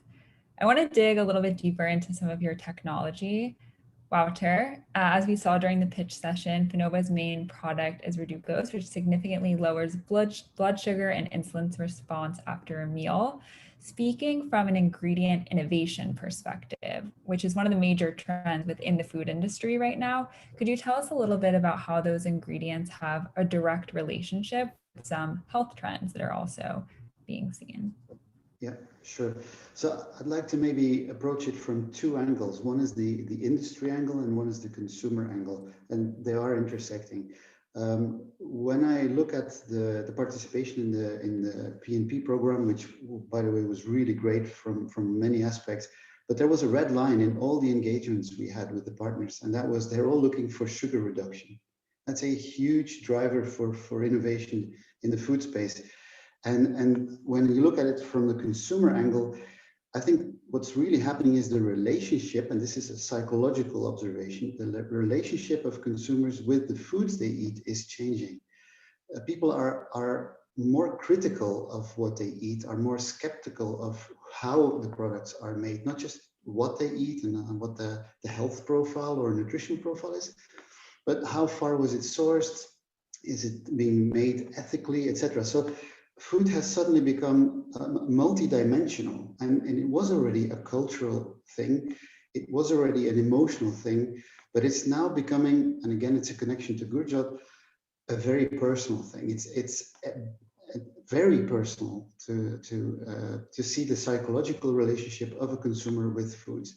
So what's happening, and this is again the connection to the sugar reduction, is that we see an advent of not only awareness of consumers that say some foods are better for me than others, and sugar definitely is being perceived as a baddie increasingly, but you also have the diagnostic tools that are coming up.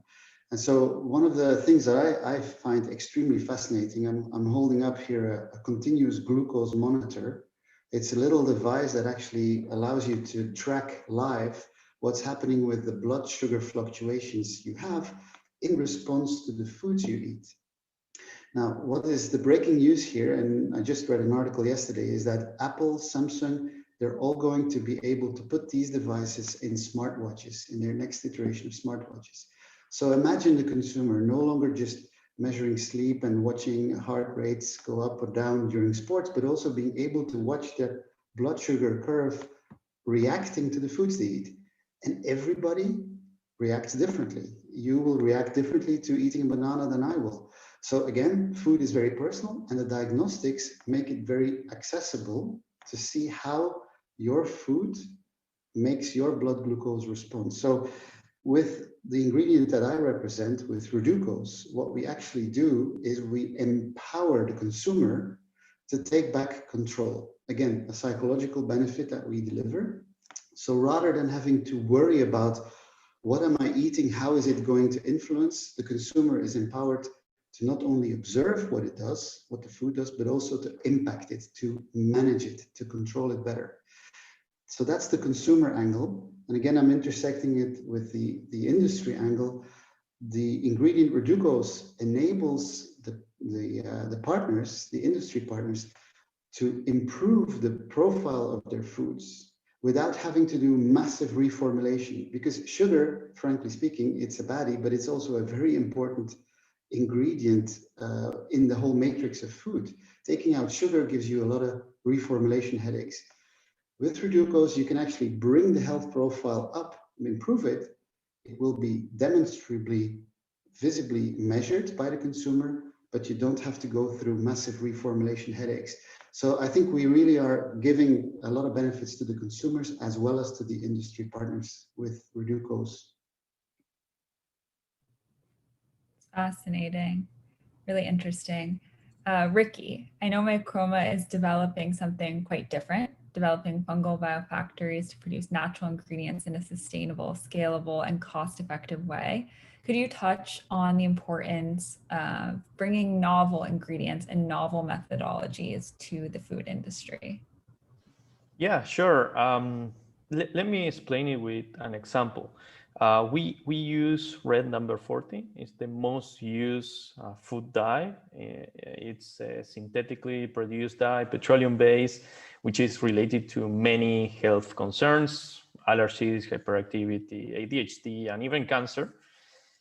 We can replace this dye with natural ones, but only on some applications.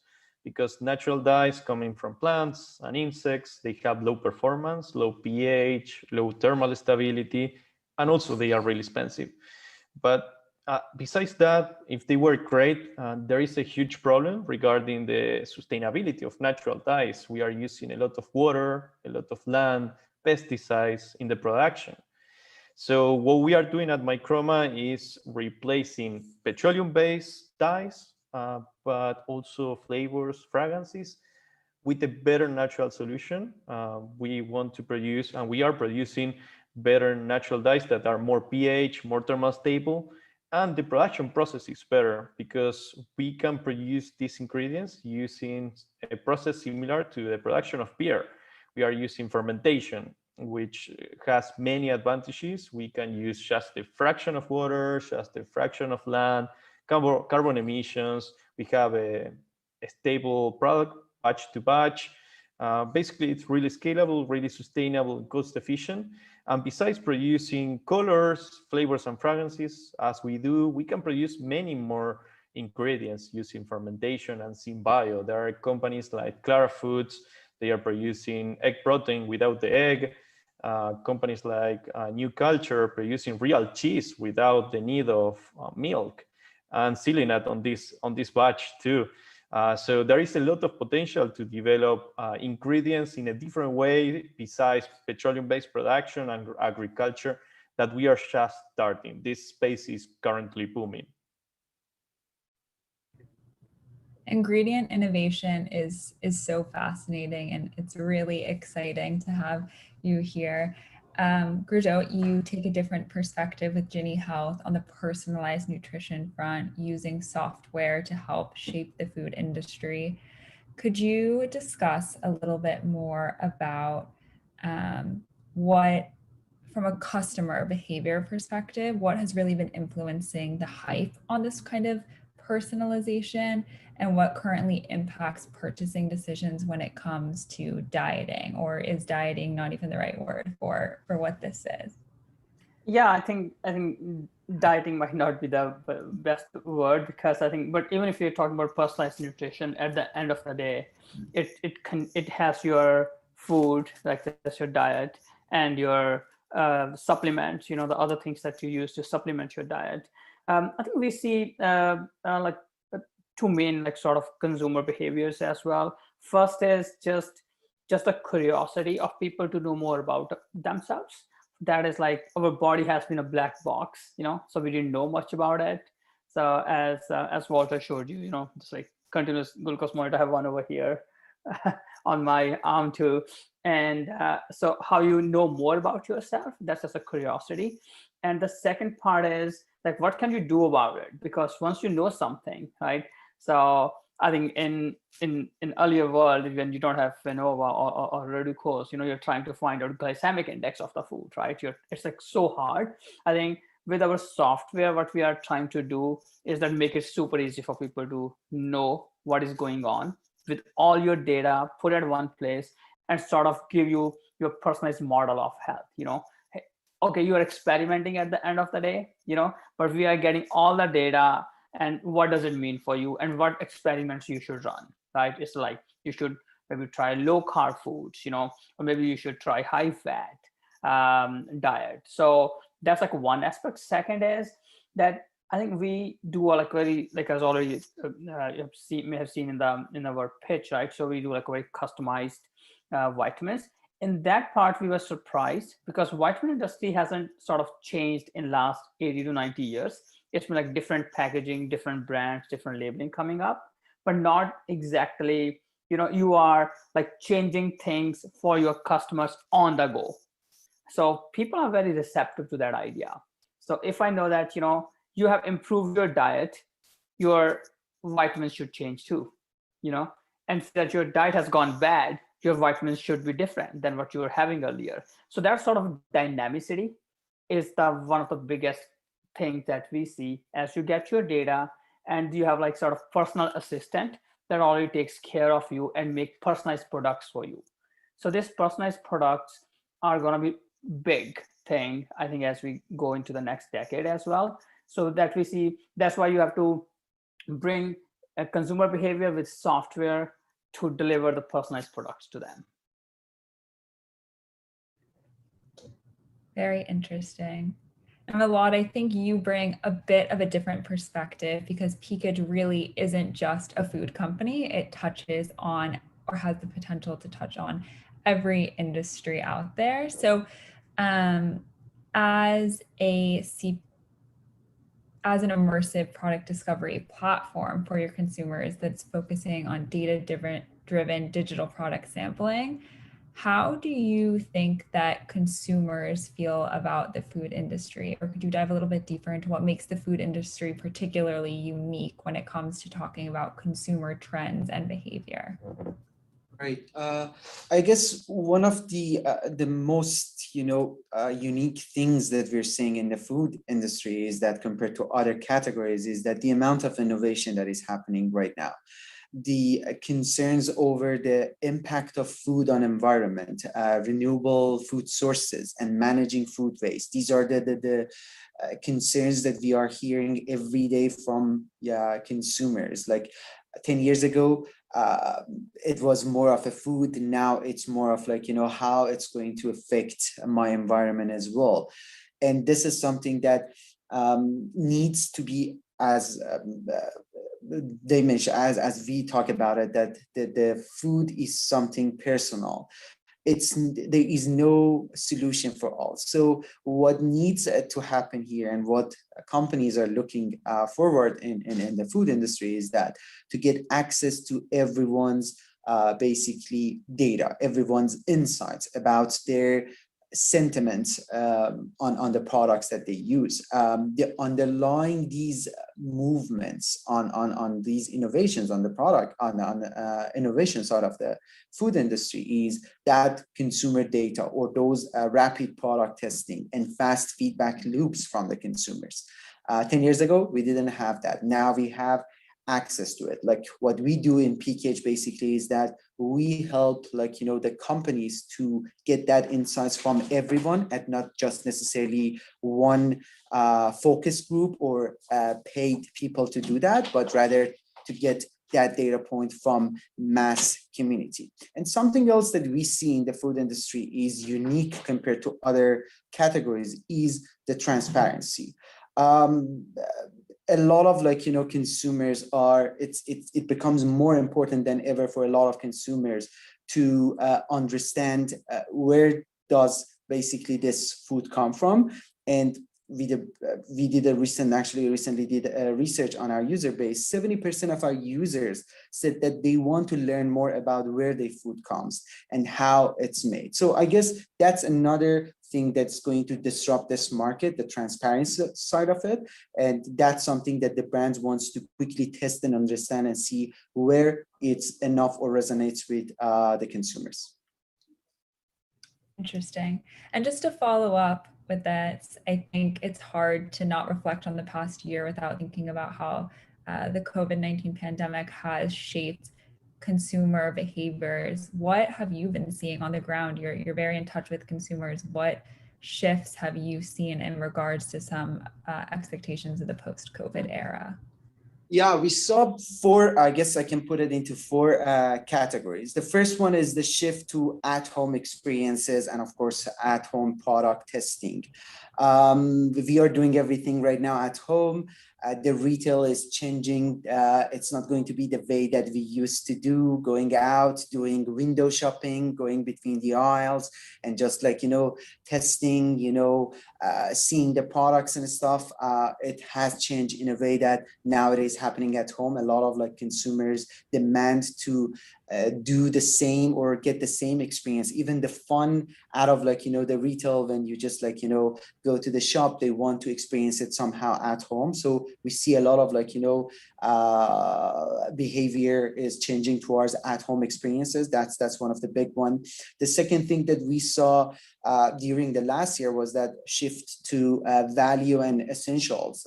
We are still seeing that, though with the whole vaccine rollout, still a lot of people or users are saying that they want to stick on spending on essentials and cutting back on most, discretionary categories. So that's something else that we think is going to continue in the next couple of years. Another thing that is interesting is that we saw during the pandemic was the shock to loyalty. We saw a lot of consumers, they responded to the crisis differently, but what we saw is that they are expressed that they're going to basically they're going to keep this behavior and they're going to continue doing it.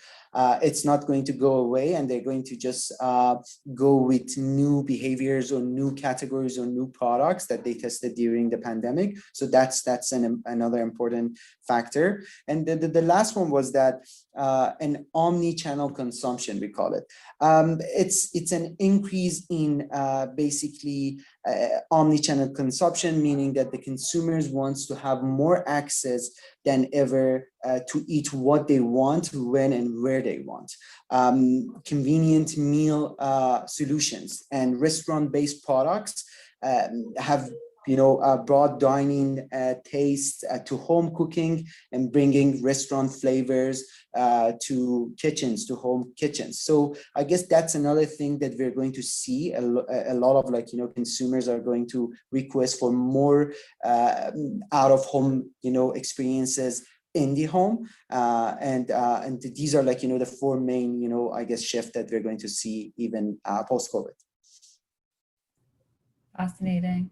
I can't believe it, but we've almost reached the end of our time here. So one final question to all of our panelists, and we'll make it rapid fire.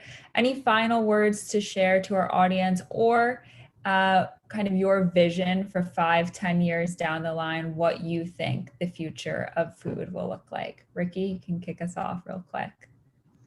Sure. I think we are going to see a lot of science and tech-based startups. A lot of startups on the SynBio fermentation space, also artificial intelligence, machine learning, and all these technologies are going to allow us to use less animals, use less water, less land, to have cheaper and healthier products, reduce hunger, and also increase life expectancy. So I'm really positive about the next 5 and 10 years. A lot to look forward to. Wouter, any final words? Yeah, maybe a bit synthesizing what we've heard from the different panelists. I think the key word is convergence. I think you will see these different trends starting to intersect and converge. Fully agree with Milad. Transparency is going to be increasingly important. So understanding how food impacts your health, but also understanding how food was made and where it's coming from. And that will increasingly drive consumers' behaviors. Awesome. Gurjot, any more insights to share with us? Yeah, I think mostly, in last sort of 40 years, we have been seeing that food industry has been blamed for, some of the diet trends. I think now it's sort of the redemption period that, we know that with food, we can sort of change or reverse some of the lifestyle diseases we had. I think it's going to be like a crucial thing to redeem, as well as people will understand that, these like health related diseases, they are reversible, and we can have I think a health span can be much better going forward with food. I certainly hope so. It sounds like a bright future if that's the case. Milad, any final words to our audience?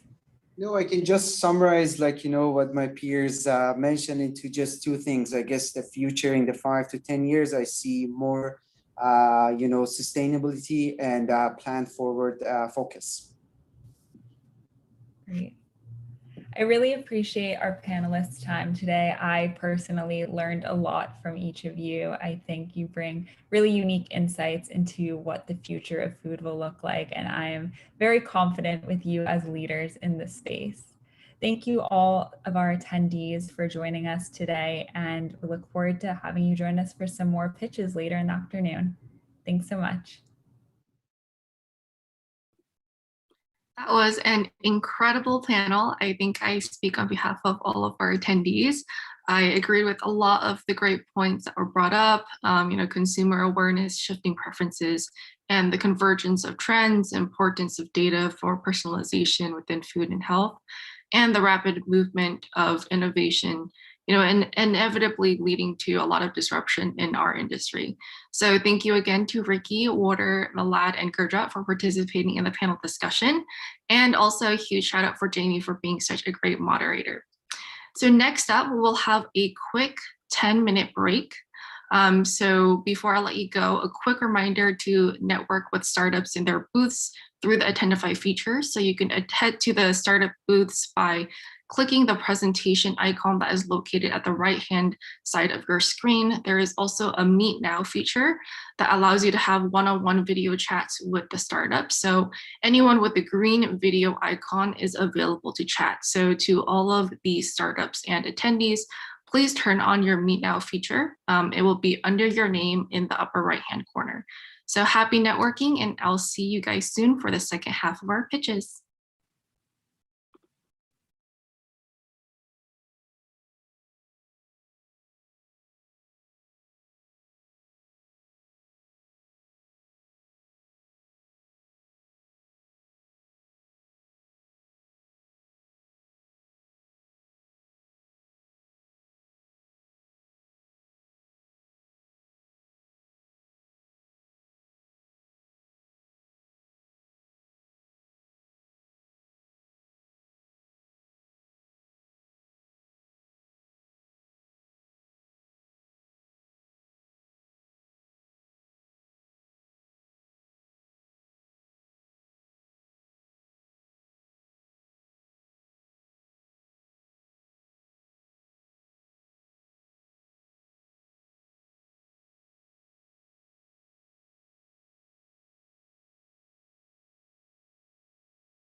How do you track your team's innovation efforts?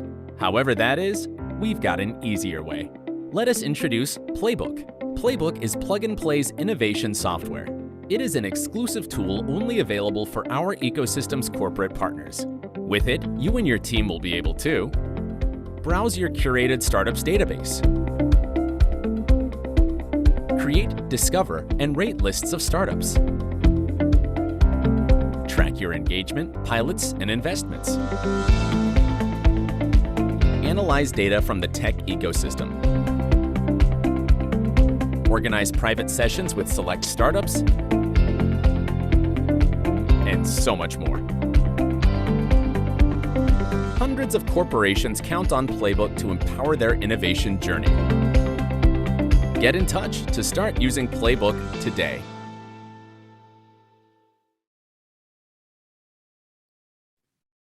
Hi again, everyone. So hopefully everybody is making their way back to the session. And no worries if you didn't get a chance to meet with a specific startup during the break. There will be an hour of networking afterwards. So there will be plenty of opportunities to connect. Huge shout out to those who have stayed on since the beginning. We're almost there. We will now kick off the second half of our startup pitches. So up first is Exxon. They are creating an innovative product designed to significantly extend the shelf life of packaged food by reducing the formation of biofilm on packaging surfaces. So please welcome Felix. Hey everyone, this is Felix, founder and CEO of Exxon. Now, who here has had the experience of buying food, storing it in the fridge, and realizing after 1 week that the food has already spoiled? Well, I have, especially for highly perishable food such as meats, fish, and seafood. In fact, 25% of the meats and 40% of the fish and seafood we produce today are thrown away because of food spoilage or expiration dates. That's 100 million tons of food worth $300 billion that could have been used to feed 2.3 billion people. Well, luckily, those days of being so wasteful are soon to be over. Introducing ASAP, or Advanced Sous-Vide Aseptic Packaging, a sterilization and packaging technology that enables lightly cooked meats, fish, and seafood to be stored at room temperature for up to 2 years. Here's a US sirloin steak that is packaged using our ASAP technology.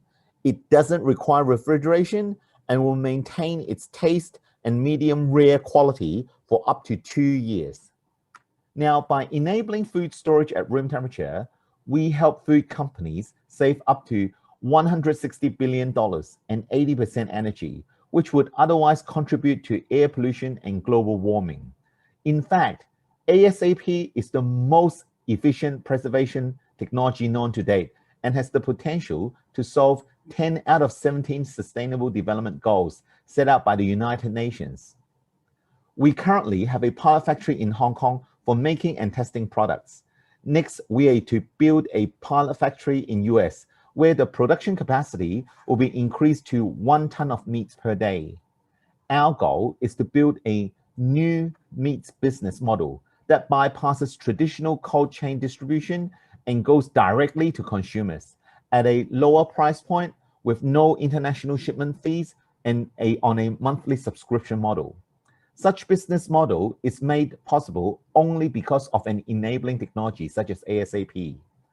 Over the last 15 months, we have joined 5 accelerator programs, worked with 22 major corporations, including Amadori, Cargill, Ecolab, Mitsui Chemicals, and Sealed Air, and won multiple international awards. Through the Plug and Play program, we got connected with Tyson Foods and received fundraising advice from various mentors. Currently, we are raising our Series A round, which we hope to close before June. If you are a meat processor, packaging company, grocery chain, or a food service company that would like to leverage on the D2C meats business opportunity, please come talk to us. Thank you. Thank you so much, Felix. Our next startup is using food as medicine to cure chronic disease. So please welcome Sung Park from Fix Health. Hi, my name is Sung Park. I'm the founder of Fix Health, and our mission is to cure chronic disease by using food as medicine. Now, eating healthy is hard. It can be inconvenient, it can be expensive, and certainly nobody's ever asked for a plate of broccoli at the end of dinner. But what if a donut was actually good for you? Then eating healthy would be easy, it'd be convenient, and it would be fun. And so at Fix, we make great tasting and truly healthy snacks. And we do three things. One, we take fun, delicious, familiar foods like cookies, candies, crackers, and we take out the bad stuff, the sugar, refined carbs, and we add clinically proven actives. So at Fix, we put the good stuff in the fun stuff. We take probiotics, beta-glucans, herbs, vitamins, essential minerals, and we put them into things like cookies, gummies, chocolates, and beverages. And so we're creating a brand portfolio of candies and gums, snacks, beverages, and coffee mix-ins that target things like obesity, gut health, immunity, bone health, and inflammation. And we're doing it as a unified brand collection versus a collection of brands, which makes it easier for e-commerce, penetrating retail, and cross-selling. Here's a couple examples of foods that we're coming out with. Here's an oatmeal craisin cookie. It's very low sugar, it's low carb, and it's got probiotics and beta-glucans in it. If you're gonna eat a cookie, that's a great one to eat. This is a gummy that we're also coming out with. It tastes like an orange gummy. It's sugarless, but it's actually made from carrots. We've got sugar-free chocolates that help combat PMS. And here's a matcha green tea drink mix for bone health. And we're going omni-channel. We work well direct to retail and creating food as medicine programs for retailers, plus also D2C. We work out well, particularly for membership or subscription-based consumers. Timeline, we were founded in Q4 2019 out of FoodX in New York City. We spent most of last year working on the brand and strategy and product development.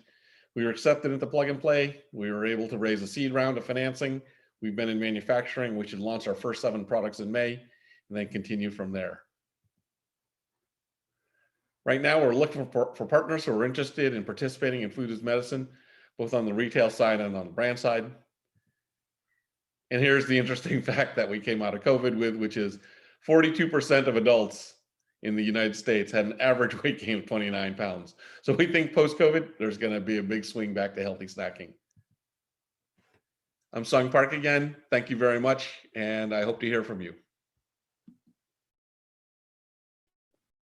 Thank you so much, Sung. We'll now hear from Kerntech. Through the development of a highly innovative industrial process, Kerntech upcycles fruit stones of apricots, cherries, plums, and peaches, a byproduct in the food industry, into a new sustainable high-value resource. Please welcome Sebastian. Welcome, guys. Today, I will bring you into the product world of Kerntech, the startup which invented the new upcoming nut for the food and beverage industry.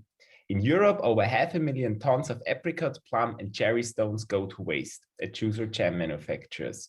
What was needed were several technologies to transform this waste into high-quality resources.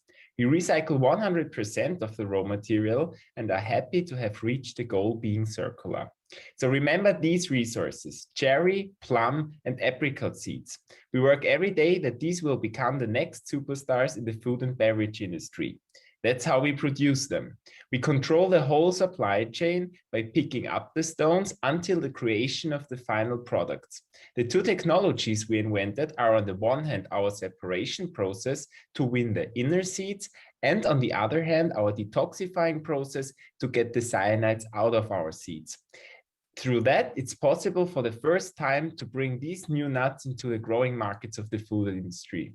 But it's not just about the newness, it's about the ingredients. High content of plant-based protein, healthy fats, no allergens, and most importantly, a brand new fantastic taste.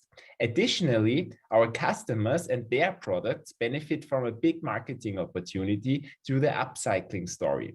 Since it's a byproduct, you can even name it the most sustainable nut on the market. As you know, nuts have a wide field of application. We successfully placed the first 2 products. We already got listed in Austria's retail with the world's first nougat made of apricot seeds, which is a sustainable nougat alternative. Furthermore, our cold-pressed oils are rich in highly valuable fatty acids and fascinate with their excellent taste. Either processed in bakery or pure as topping over desserts, you get a unique nut and amaretto aroma. This summer, we are ready to launch our next innovation. We developed our final recipe of a non-dairy milk and yogurt based on our resources and are planning to go to market in August. Last but not least, our flours are an absolute newcomer when there is a need for a tasty protein. Here are some pictures of our plant situated in Austria, and in terms of sustainability, a simple comparison with the almond shows that our materials provide great taste while consuming 90% less water and no additional land use, since it's sourced as a byproduct. Over the last 2 years, we raised 400,000 euros non-dilutive fund from the government. We gained over 50 customers and processed over 800 tons of stones in our production line. In July, we are running our first seed round with about 1 million euros and are planning to enter the non-dairy market while tripling our production capacity. After entering plug and play, we could go into follow-up discussions with 6 participants. We had over 10 mentorship sessions and got especially well prepared for our upcoming fundraising round. If you want to launch the next product with us, we are happy to get in touch. Thank you so much, Sebastian. Next up is iSense, a digital flavor collection manager and marketplace. I'll let Matthew take it away. Hi, I'm Mathieu Asté, the CEO and founder of iSense. iSense is a food tech startup from Switzerland that created the first open and independent sensory language for flavors. It allows to describe, search, compare, and choose flavors quicker and cheaper. We aim to increase transparency in the global flavor offering and to support your flavor critical decisions with the first digital flavor portal.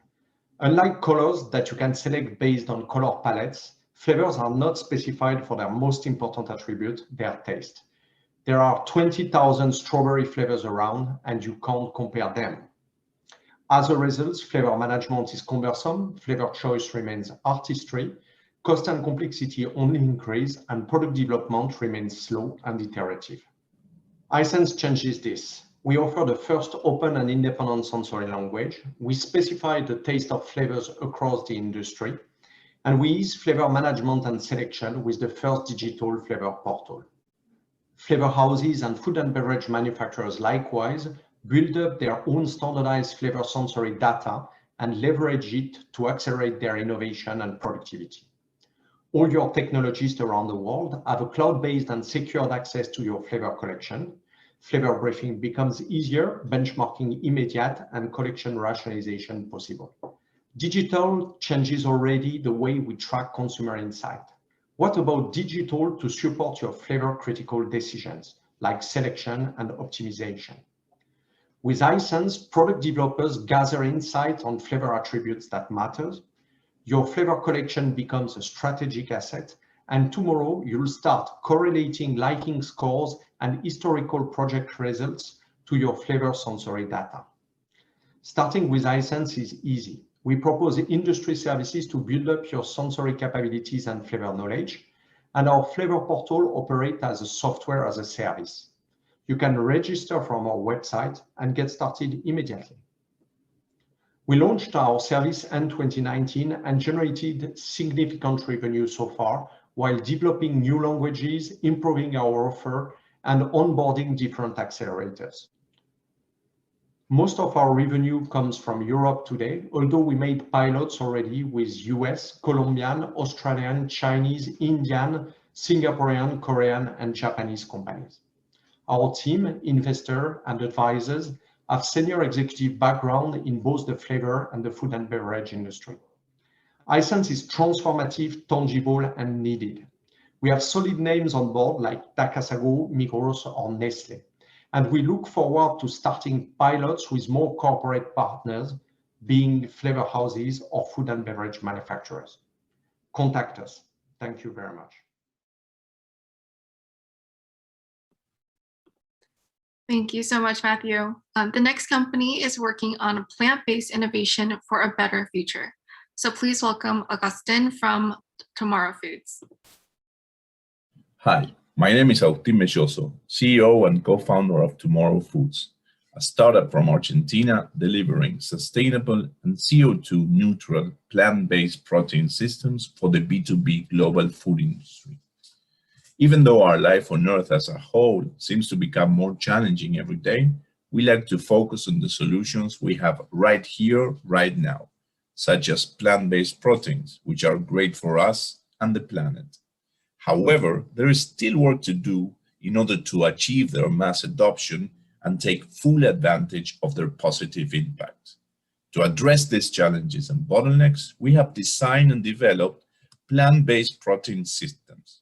These turnkey solutions allow our customers in the food industry to launch new plant-based products in a simple and agile way. To do so, we leverage a comprehensive and diversified proteins portfolio and an extraction and isolation proprietary process through a modular and scalable launchpad.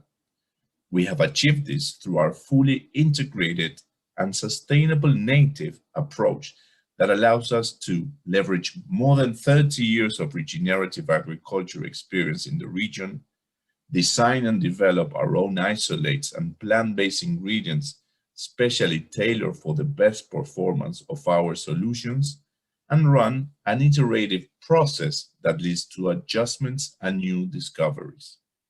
Being vertically integrated also allows us to trace our whole process.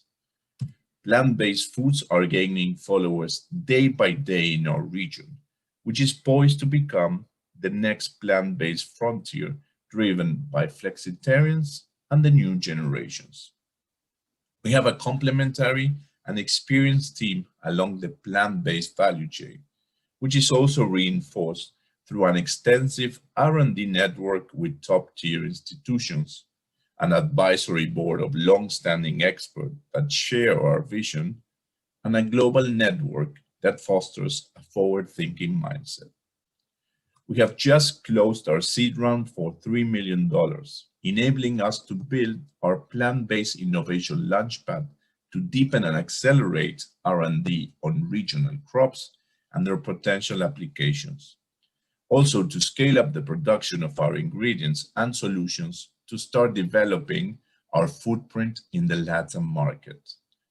We are actively seeking for new partnerships to co-develop new plant-based solutions that leverage on our unique approach and launchpad. We are able to work on POCs, MVPs, or pilots from lab scale to full-scale commercial trials. Our participation in Food Batch 9 is helping us to explore those opportunities both with corporate partners and also across startups. We look forward to enabling the world transition to a healthy and sustainable food future and would love your help. Reach out, please. Thank you very much. Thank you so much, Austin. So next up is WCycle. They are offering a green and compostable single-use packaging solution for hot meals and beverages. Please welcome Lior.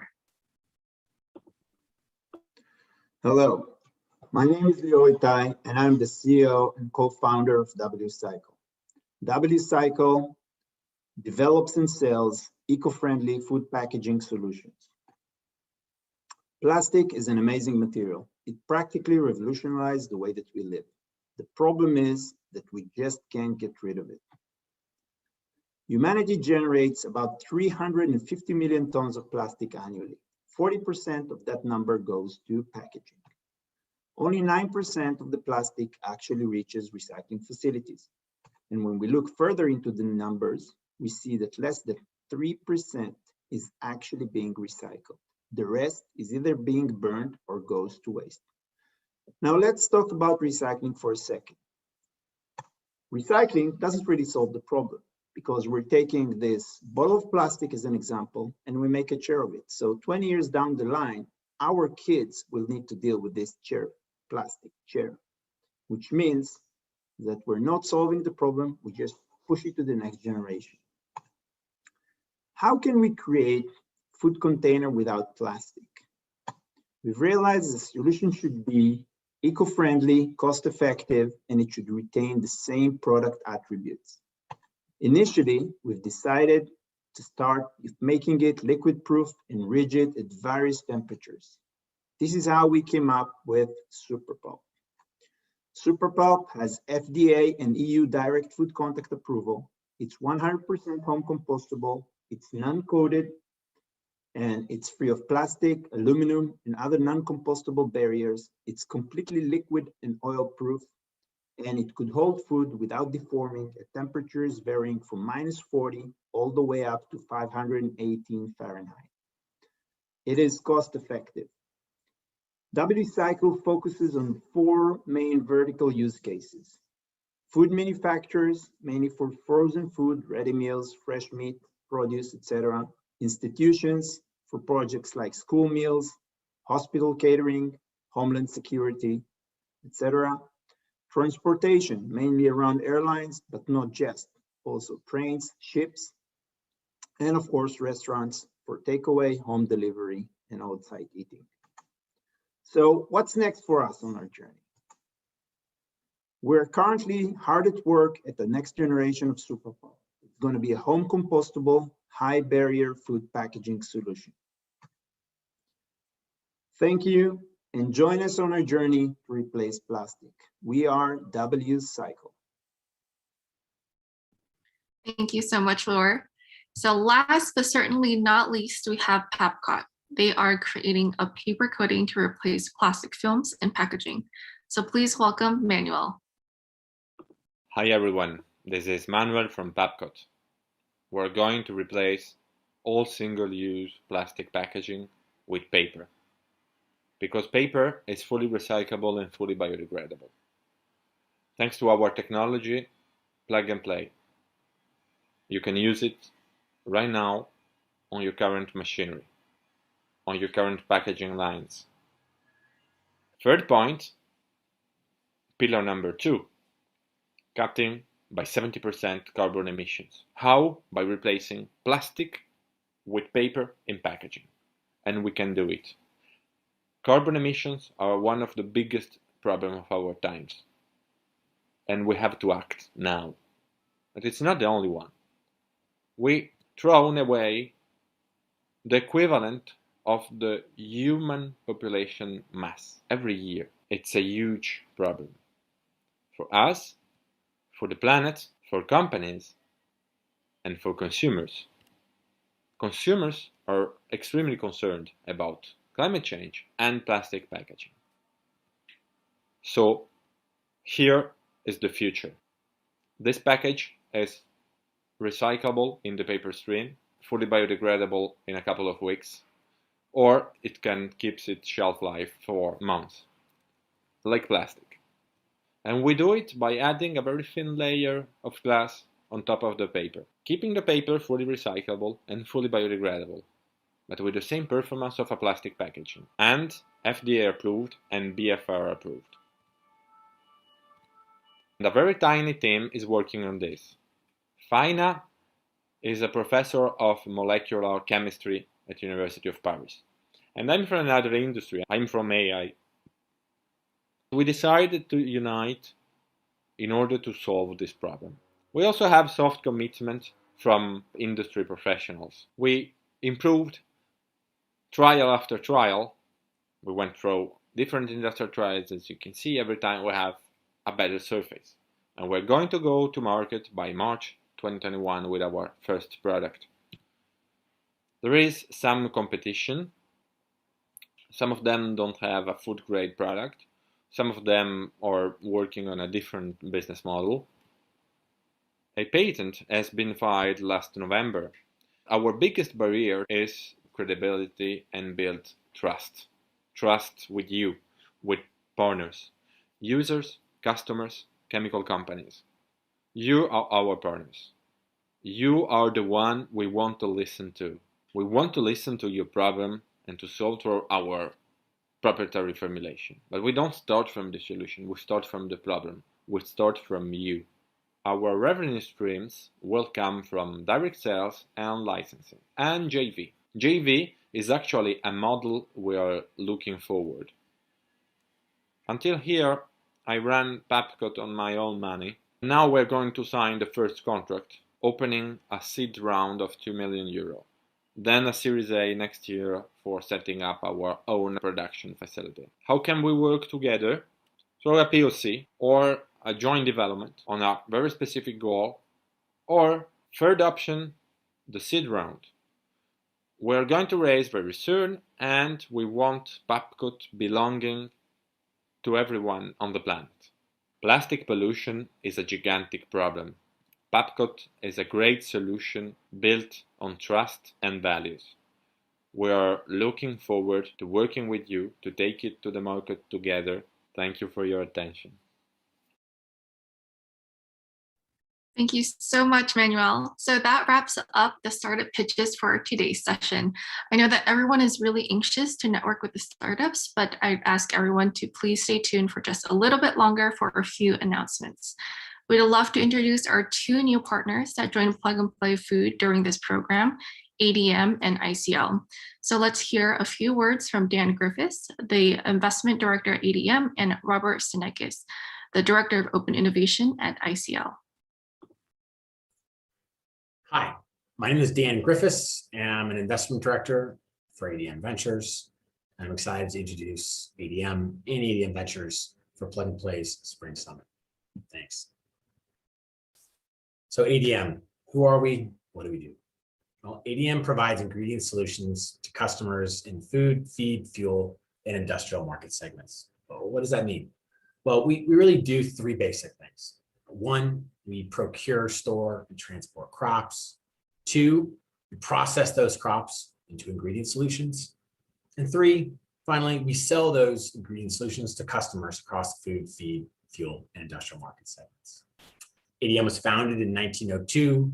We're a global leader in nutrition and the world's largest corn processor.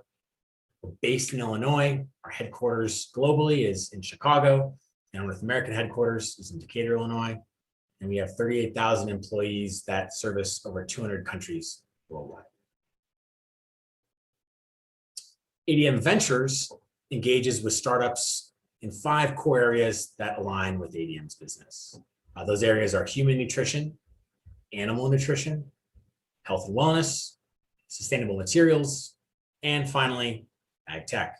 Here with Plug and Play, we're primarily focusing on human nutrition, health and wellness, and a little sustainable materials. ADM Ventures engages with startups in 3 ways. We invest, we lead or syndicate Series A through C stage investments in startups worldwide. We partner by structuring strategic partnerships between startups and ADM businesses. And finally, we refer, referring startups to ADM businesses so that ADM can be a customer, a vendor, or a pilot partner. Some examples of our work are shown on the slide below. And this small team of 6 that comprises ADM Ventures, we really are the conduit through which ADM engages with startups on a worldwide basis. We're led by Ian Pinner, ADM's SVP of Strategy and Innovation. Darren Streiler, our Managing Director for Human Health and Nutrition, is really leading our engagement with Plug and Play, supported by Dr. Jay Siddharth, who covers health and wellness and the microbiome for ADM Ventures, and myself, Dan Griffiths. I cover animal nutrition and sustainable materials. One thing to note, we are based globally across ADM headquarters in Illinois, Switzerland, and Sao Paulo. Thank you. And last but not least, why Plug and Play? Well, we see Plug and Play really as a conduit through which ADM can cast a wider net so that we engage with relevant startups and industry partners across industries and on a worldwide basis. We look to leverage Plug and Play for 3 main reasons.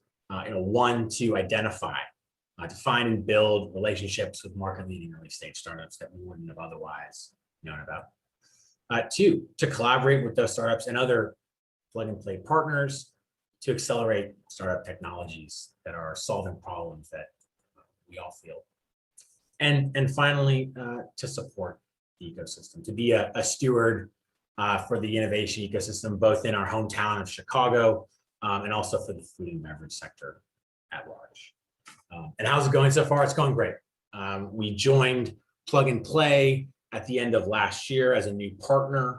We're really enjoying the engagement we're seeing with startups and partners thus far. Plug and Play has really expanded our scope such that now we're seeing startups across different industries and geographies that we hadn't seen before. And we're looking forward to continuing this engagement through 2021 and beyond. So thank you to Plug and Play. Thank you to the other partners. I look forward to meeting you all at the event. Bye-bye. Hello, everyone. My name is Robert Stenikus. Since 2 years, I'm the Director of Open Innovation at ICL. I'm based in the Netherlands, where our European headquarters is located, and I've been with ICL for almost 12 years in different roles. First of all, I'd like to thank the Plug and Play team for giving me the opportunity to present here at the Spring Summit. And I'd like to give you a short introduction about ICL in general, and I'll introduce our food and crop nutrition business in a bit more detail, as well as what kind of innovations we are looking for and interested in. At ICL, we have different models for collaboration with the external ecosystem, which I'll briefly mention. And finally, I'll explain why we decided to participate in Plug and Play's food program in Chicago. ICL is a leading global specialty minerals and chemicals company that offers solutions for the food, agriculture, and industrial markets. We leverage the access we have to unique resources of potash, phosphate, and bromine, for example, the Dead Sea and the Negev Desert. But we also tap into other natural resources across the world. Our revenues were approximately $5.3 billion in 2020, and we have a strong and increasing focus on R&D and innovation to drive growth across our end markets. The ICL shares are duly listed on the New York and the Tel Aviv Stock Exchange. So we are headquartered in Israel, but ICL employs over 11,000 people worldwide with offices and R&D centers and distribution sites on all continents. As mentioned earlier, we're mainly serving the food, agriculture, and industrial markets, but our focus for growth is on the food specialties and on the specialty fertilizer businesses. Our food specialty business is supplying functional ingredients for beverage, meat, dairy, and bakery, for example. And the latest addition is Rovitaris, which delivers an innovative, diverse portfolio of plant-based meat alternatives. Our innovative ag solutions business is focused on unique specialty fertilizers with higher added value, like controlled release fertilizers, water-soluble fertilizers, or liquid fertilizers. And we have a large team of agronomists that are supporting our customers based on many years of experience. To create an impact for a sustainable future and to support the growth in the food and the innovative ag solutions businesses, we're investing over $50 million per year in R&D, and we have 20 R&D centers globally. The innovations we're looking for are for the food business, the functional ingredients, for example, natural antioxidants or texturizers. And for the specialty fertilizers or innovative ag solutions business, we're developing next generation fertilizers that allow growers to grow more with less in a more sustainable way. Obviously, we can't develop those innovations only on our own. So we're looking at collaborating with the external ecosystem also. For short-term growth, obviously, we have mergers and acquisitions, where the strategy is focused on mature companies. And 7 years ago, we've started our open innovation efforts. In this program, we are sponsoring long-term research with startups or university groups to generate proof of concepts for relevant breakthrough technologies. This is obviously geared towards the long term. And in order to cover the midterm as well, we have recently launched the ICL Planet Startup Hub Accelerator. ICL Planet will offer, amongst others, mentorship, access to infrastructure, and investments to market-ready or pilot-ready startups. We decided to partner with Plug and Play's food program because we want to become part of the ecosystem, because we would like to expand our network, learn from others, and be exposed to and connect with a constant deal flow of startups that could either fit the ICL Planet or our Open Innovation Program. So I'm looking very much forward to meet all of you soon. Thank you.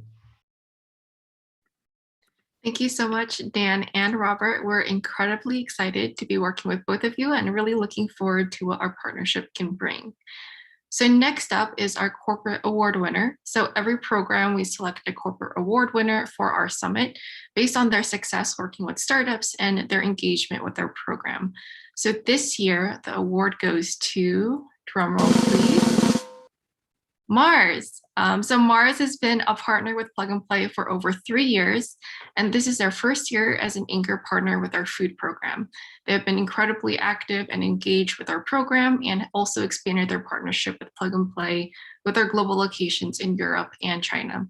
So please welcome our incredible champion, Erin Roller. Hi everyone, I'm Erin Roller. I'm part of our global packaging team with Mars Wrigley, and I'd like to give a huge thank you to Plug and Play for choosing Mars as this year's corporate award winner for the Spring Summit. We've been a member of Plug and Play for quite a few years now, and in that time, they've introduced us to literally hundreds of startups, many of which were relevant to our business and a few that we've even piloted with.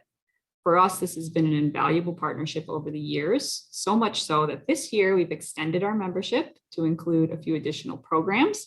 And now I'm really excited to see what the future holds and meet even more great startups. Thank you. Thank you, Erin. And then every program, we also select a startup award winner based on their engagement in the program and their success working with our corporate partners. Our startup award winner is, drumroll please, Peakage. It's been incredible working with Malad, Sina, and the rest of the team, and we really appreciated their engagement and contribution to the program. I also do want to give a huge shout out to all of the startups in our program. Everybody gave a great pitch today, and it's really you guys that really make our program so special. So with that, we finalize our Batch 9 Food Expo. We will now begin our networking session for the next hour.